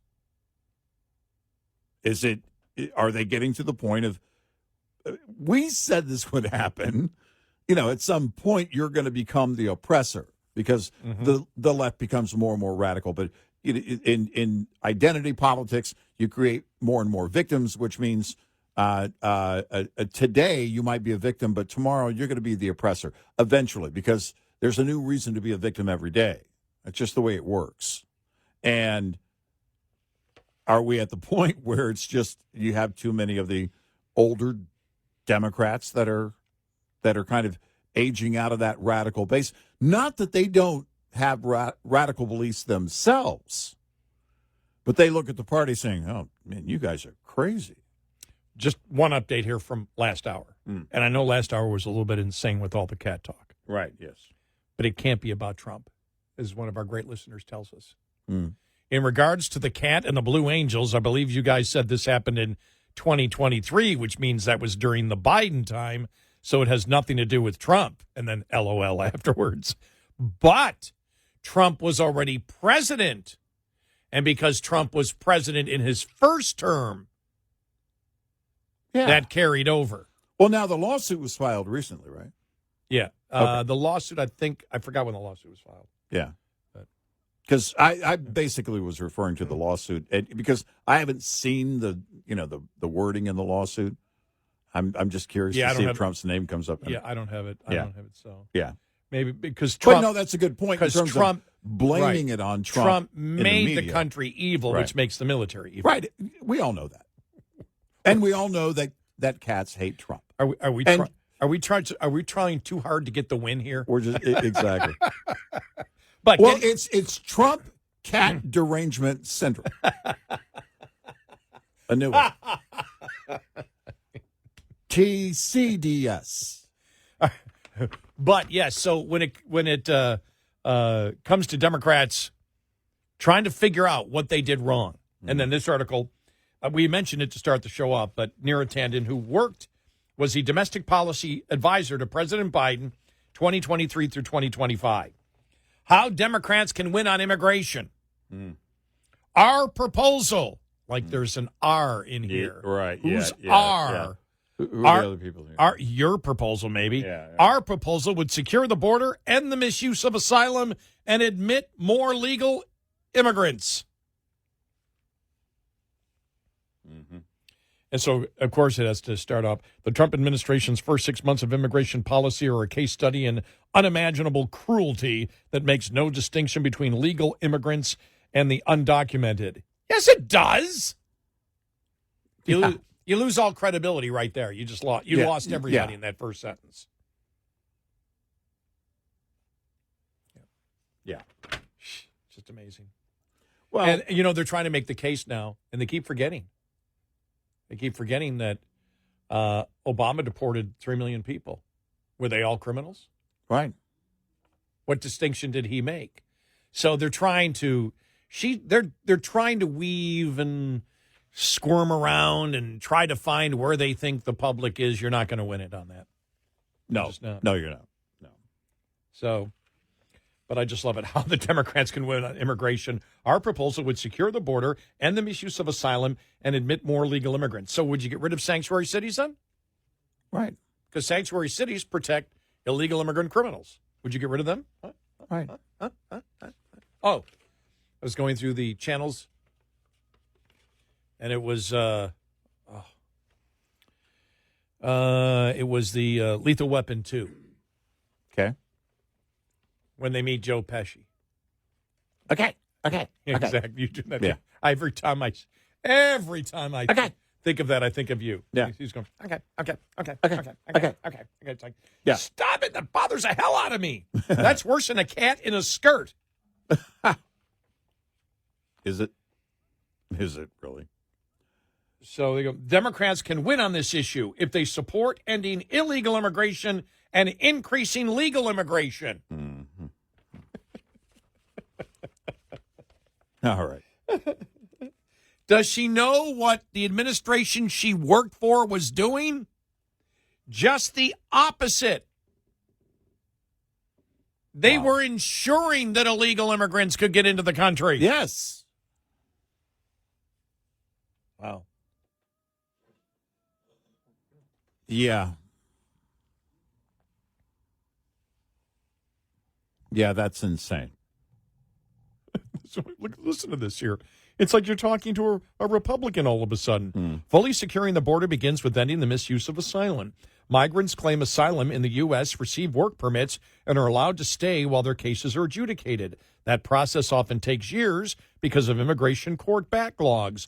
This system encourages migrants to cross the border and claim asylum rather than pursue the traditional legal immigration, putting pressure on the border, therefore often creating chaos and slowing down the process even more. Smugglers and other transnational criminals have abused that system for over a decade. Our proposal, your proposal, ends the misuse of asylum and restores it to its original purposes, which is exactly what the Republican Party has been screaming all along. Yes. And Trump. Right. And you sat there in the last 2 years. Excuse me here. Okay. Yeah. Advisor to President Biden, 2023 to 2025. All right. January this year. Okay. So for 2 years you were there. Did you scream at all about what the Biden administration was doing, or did you go along with it? Right. Did you support the Biden administration? Did you support Kamala Harris when she came out and said, we're going to build a wall? Did you support all that? Did you come out publicly and support that? So you mean you were working for an administration that was doing 180 degrees the opposite of what you wanted to do? And now you say you can come up with a plan to beat Republicans, which was and is the Republican plan? This is almost as laughable as Kamala's going to build a wall and is stronger on the border than Donald Trump. I mean, do you at some point just say, look, maybe everybody will forget and we'll just launch this as if we haven't been doing the opposite? You know, if you put a skirt in a cat, it's still a cat. It's still a cat. I don't even know if that applies or not. I don't know. Well, I'll tell you this. Doesn't make it pretty. These are the things that you go through now. And I was having the discussion with one of my buddies over the weekend and talking about even Deep Voice Guy. We'd said it last hour when he said, analyzing the insanity. Mm-hmm. Yeah. That's what makes it so much fun. Really, it really does. Because one of the things that makes it so much fun, because right now, we can analyze the stuff economically that, that the Republicans are doing, and we can criticize and we'll compliment. We do both. We tell you what we think and why we think it, and we can go after. But the insanity, the absolute insanity of the left. Yeah. From the radical transgender movement, where it's like, oh, my God, did you hear what Rahm Emanuel said? Rahm Emanuel said a man can't be a woman. Got to get him the hell out of here. Mm-hmm. How can you say that? You can't be a Democrat and believe that kind of crap. Yeah. You can be whatever you want because we live in America, and you can be whatever you want whenever you want to be it. Well, it's And if not, if you don't believe that a man can't be a woman because a man says so, you're a fascist and a Nazi. oh yeah. Well, your cat wears a skirt. I think that should be. We need to work that into the show somehow. Cats and skirts From now on, we got to work Cats that and into the skirts, show. man. We got to work Yeah. that. If somebody comes up with something stupid, we'll go, yeah. And your cat wears a skirt. Yeah, and your cat wears a skirt. What else you got there, Cupcake? I like it a lot. I Yeah. don't know precisely where we can use it, Yeah, but I'm we not have sure. to use it. Yeah, it sounds good. Yeah, it's Anytime Adam Schiff says something that we know is stupid and a lie, yeah. and your cat wears Oh, a come on. skirt. Your cat wears a skirt.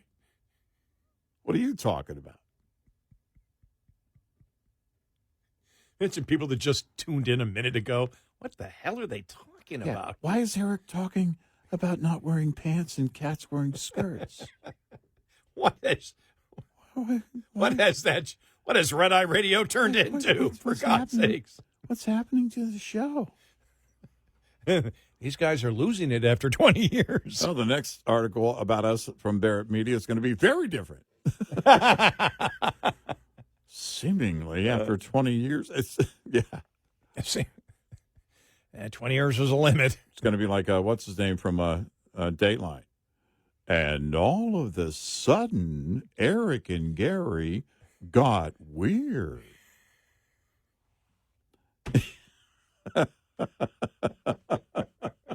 I think it was the 20-year anniversary. That's what I think. Yeah, that's it. Oh. Yeah, My jaw's the hurting Democrats from laughing. finally got to them. The Democrats finally got to them. They broke. That might happen one day. I don't know. I want to see the ads. I want to see, because I want to see, you're seeing the party splinter everywhere. They don't know what to promote. Because really the question is, do they lie going forward? Do they go back to lying about not being radical?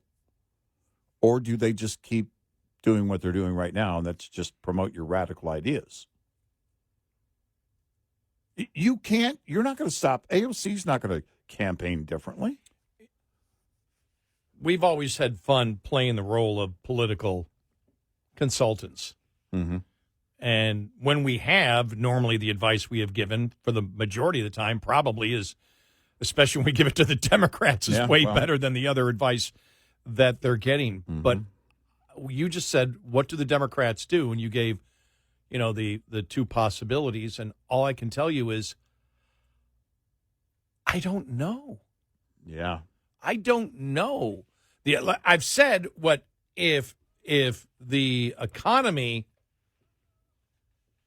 if the economic growth doesn't increase, Right. if unemployment goes up, that would be the only thing that could hurt the Republicans right now. I don't see anything else that can hurt them. And that's a hypothetical. Right. Because we don't know what's going to happen here. And Right, hopefully everybody comes to an agreement. Stock market, hopefully the GDP is okay, unemployment's okay. I mean, over the next 6 to 9 months, because that's the key right there. Right, yeah. Leading into it. Going into it, Going into the summer of next year. Yep. But other than that, I can't tell you. I don't have any advice for the Democrats. Number one, they're not going to take any advice. But when you put it that way, should they just say, hey, we've just lied on everything? Or should they continue to just double and triple and quadruple? We're like 50-fold now on this thing. Oh, yeah. Yeah.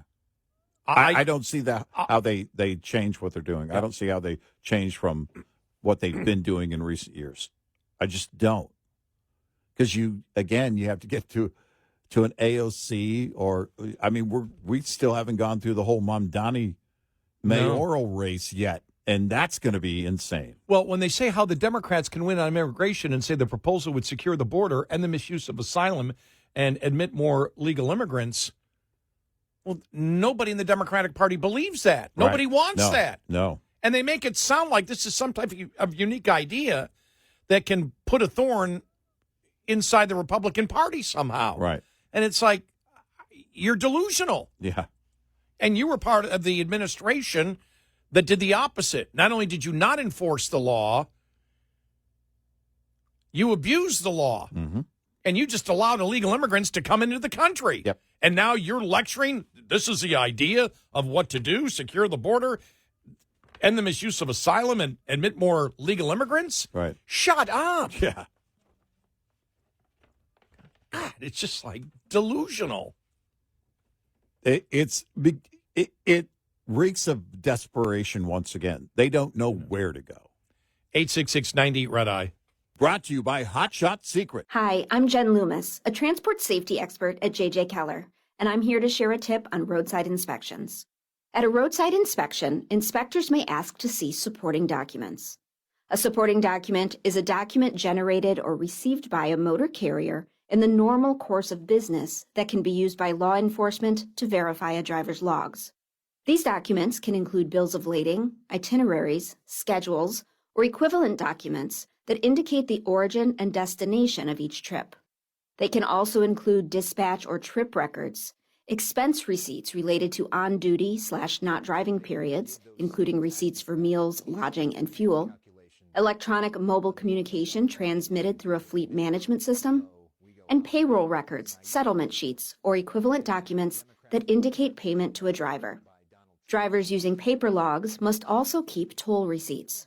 Supporting documents must contain the driver's name, carrier-assigned identification number or vehicle unit number that can be linked to the driver, the date, the name of the nearest city, town, or village, and the time.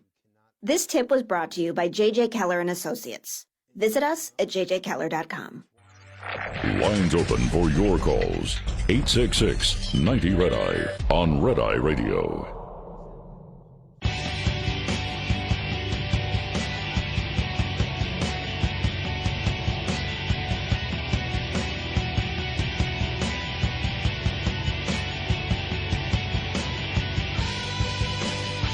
It's Red Eye Radio. He's Eric Harley, and I'm Gary McNamara. Welcome and good morning. Coming up on the bottom of the hour, the great Northeast exodus. How high taxes are driving billions of dollars out of these high-tax states. We'll get to that coming up. Plus, we were just talking about, again, you heard over the weekend, what are Democrats going to do? Frank Luntz talked about it. We'll have what he had to say coming up next.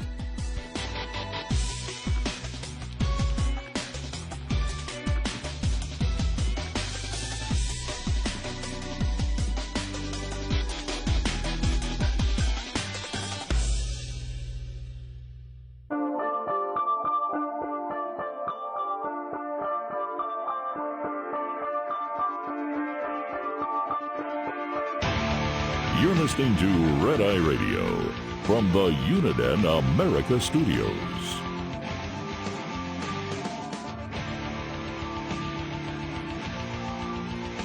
We are Red Eye Radio. He is Eric Harley, and I'm Gary McNamara. Good morning. So, two audio cuts that wanted to play here just to back up what we were talking about, which is the aid to President Biden from 2023 to 2025, Neera Tanden, who said how the Democrats can win on immigration. The proposal would be to secure the border and misuse of asylum and admit more legal immigrants. Oh, Trump's plan, huh? Yeah. And then she goes on to weave through it and not necessarily say the same things that she's saying there. She's, again, nobody is saying that, and she calls it our plan. There is no R. That may be your plan. Nobody is talking about that in the Democratic Party, and the same thing when it comes to the radical transgender movement. They're not changing at all. Well, Jake Tapper asked Pennsylvania Democratic Representative Madeline Dean about why, because the latest poll, the Wall Street Journal, shows only 33% support, favorability for the Democratic Party, lowest ever. Mm-hmm. And asked about it, and here's what she had to say. Here we go. On the polling, I haven't seen polling that shows the president at 90% of anything. Well, with Republicans, among Republicans. Some small slice of Republicans. Even his base is getting very upset with him over Epstein and the conspiracies and the failure to be transparent. What do I make of that Democratic, the poll? Yes, we're in the doghouse yet again. What I see and what I hear from my constituents, whether I'm answering the phone in my office or I'm out at the supermarket, everybody is anxious, upset, worried. They're worried about Gaza. They're worried about war crimes in Ukraine. They are worried about tariffs. They can't plan because businesses can't plan. They're also now worried about things they weren't worried about. Medicaid. Tens of thousands. Okay, we can finish here because she's not answering the question. Right. Why are you so low in the polls? Right. Nobody was saying that Trump had 90% of the polling. She just threw that in there. And so then we go to Frank Luntz because no Democrat can answer the question. They deflect on it. Yep. And it's very easy. We've told them what the answer is. You suck on the issues. It all goes back to the issues, right. And they don't know where to go. They don't know what to promote. We know what they believe. They just don't know what to promote, and they lose every single time. What they're trying to figure out is how do we sell the American people on these radical ideas? And probably starting out that your constituents are anti-Semitic is not probably what you should be leading with. Yeah, I'd say that's not a plus. Yeah, because that's, again, we know the code. Yeah, we do. But here's Frank Lunt's discussion that he was having on a show called The Issue. He seems to have made the calculation that the old Michelle Obama line, when they go low, we go high, is naive and doesn't work. And that Democrats feel like they're getting their butts kicked by Donald Trump, and so they need to give those same tactics back. And it could be great to be so principled and nuanced and all the rest of that, but we're losing, and that the country is at stake, and so we need to punch them in the face harder than they're punching us. I mean, that seems to be the calculus right now. And that's the strategy, and you cannot out-Trump Donald Trump. It will not work. It's why the Democratic Party has its lowest numbers nationwide that it's ever had. More people resent them, oppose them, refuse to vote for them than ever before. And there are three groups that have left them. Younger voters that were so pro-Democratic hate this negativity, and younger men are looking to the Republican Party. The second group, Latinos. Twice as many Latino voters as African-American voters, almost twice as many, soon to be twice as many. And once again, a plurality of Latino men voted for Trump. Never happened before. And the third is organized labor, unions, where they look, and the Democrats, in an organizational way, have been a part of labor for years. These voters look to them and say, why are you talking about transgender? Why are you bringing up the social issues that aren't part of our lives? Why aren't you focusing on us? Three groups that are essential to the Democratic coalition that have left them. And they're not Republican. They're not even Trump, although they voted for him. But they're giving the other side a try. And none of this negativity and none of this punching them in the face is going to bring them back. Now, the interesting thing is, and I don't know who the host is there. It's called The Issue Is. I don't even know what network it's on because it doesn't have a there's no banner there. It even says what the network is. But he's trying to make the case that we can't do it when they go low, we go high, as if the Democratic Party has been above board. Yeah. That Donald Trump hits us and we try to stick to the issues and be nice and explain why we're not. Come on. It's like all of a sudden, we need to change the strategy. We need to that's what whoever the anchor is was trying to say to Frank Luntz, that it's time for them to change. Right. No, if they're going to change, they start talking about the issues and why people should vote for them because of the issues. But they're not going to change on the issues. No, they're not. They just don't know how to get a message across that's a win. Well, you're not winning because you're, as you just mentioned, you suck on the issues. I don't know. Because your cat is wearing a skirt.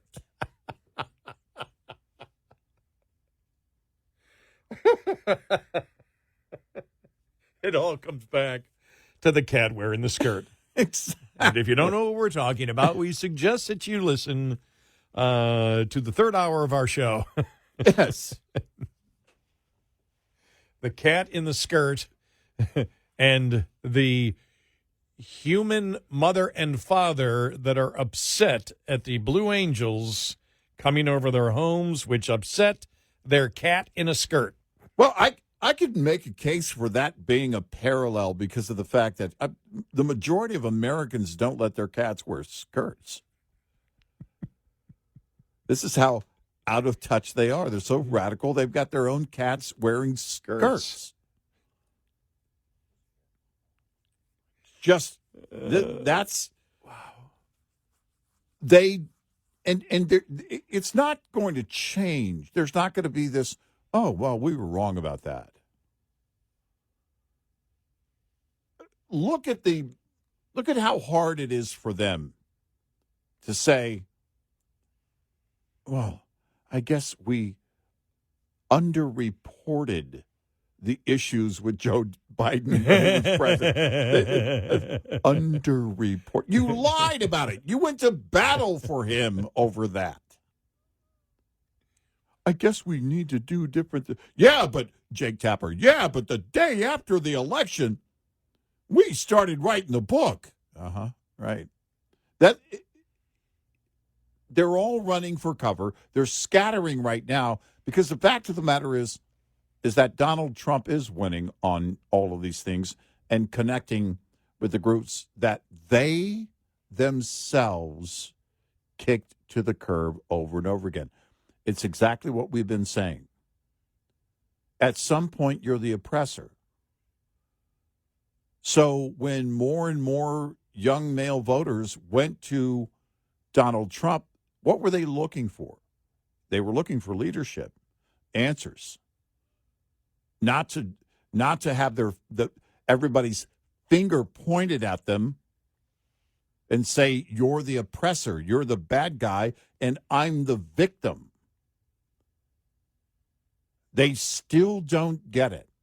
The base of all of this is the hatred behind identity politics.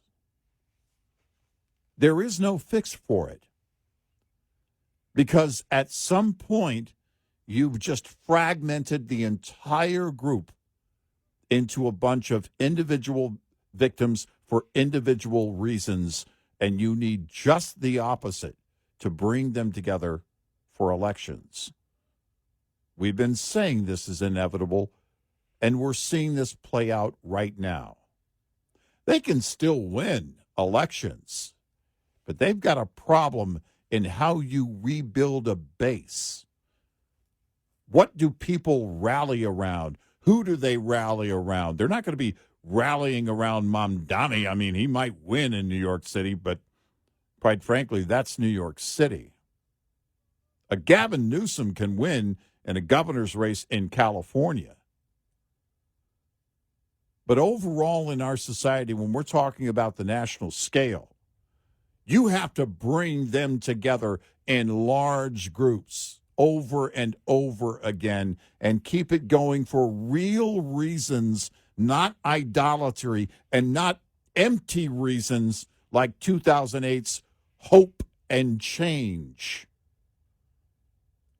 It has to be something that actually connects to people whose cats don't wear skirts. But politically, I don't know where they go.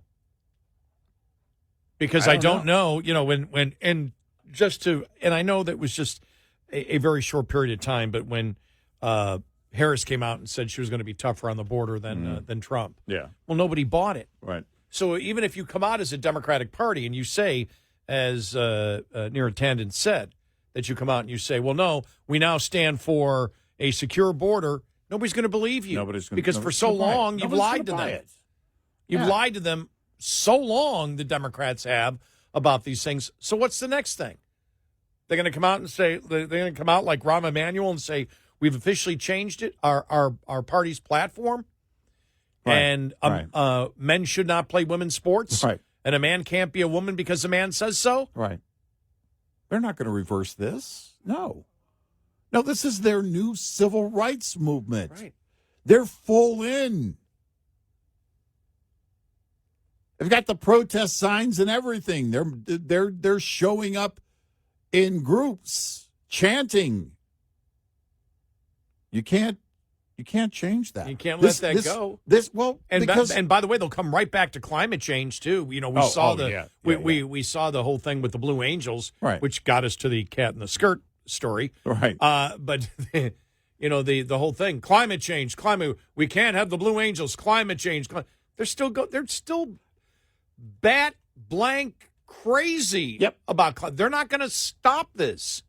No, because it's indoctrination. This has happened over a period of years, decades. By the way, I did love, even though he wasn't on topic, I did love Trump yesterday when he was announcing the framework trade agreement with the European Union. He just went off on windmills. It's great. Yeah.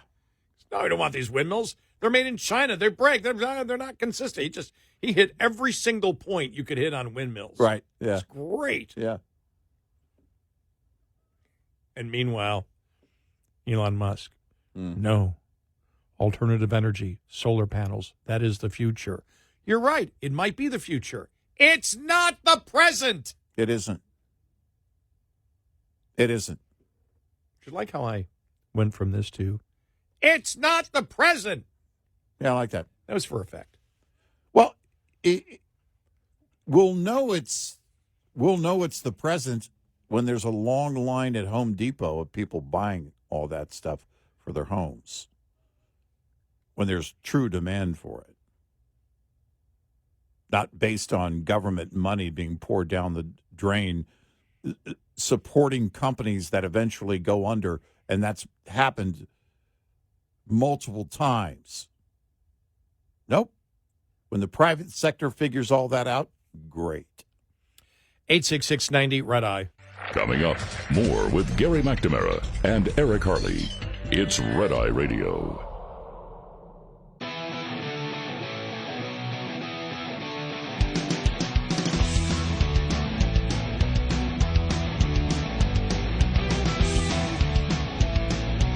We are Red Eye Radio. He is Eric Harley, and I'm Gary McNamara. Good morning. Download our Red Eye Radio app today, and you can listen to the show whenever you want. Our show becomes our podcast. As soon as we're off the air in an hour, the show becomes a podcast. So if you missed, especially like if you missed the third hour today, you're gonna want to go back and listen to that. Yeah. And you may be upset that we told you to go back and listen to it. Maybe That's for right. This, a cat in a skirt. Yeah. Don't worry. It's good.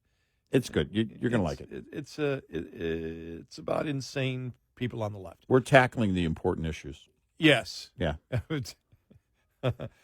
Also, if you can't listen to one of our great radio stations overnight for some reason, we stream all 5 hours live on our Red Eye Radio app. By the way, that the issue is hosted by Alex Michelson on Fox 11 in L.A. We had played I can't. Got my blank. Frank Luntz audio cut. That's who the host was. And thank you so much for that. One of our listeners sent that to us. Oh, good. Thank you. Coming up on the top of the hour, the Great Northeast Exodus, how high taxes are driving away billions from New York City and New Jersey. And there's an organization out there that actually figured out how much is gone. Wow. Because of that. Yeah. One of the problems is, even if people move into your state, they're not as rich as the people moving out. Oh, yeah. Right. Exactly.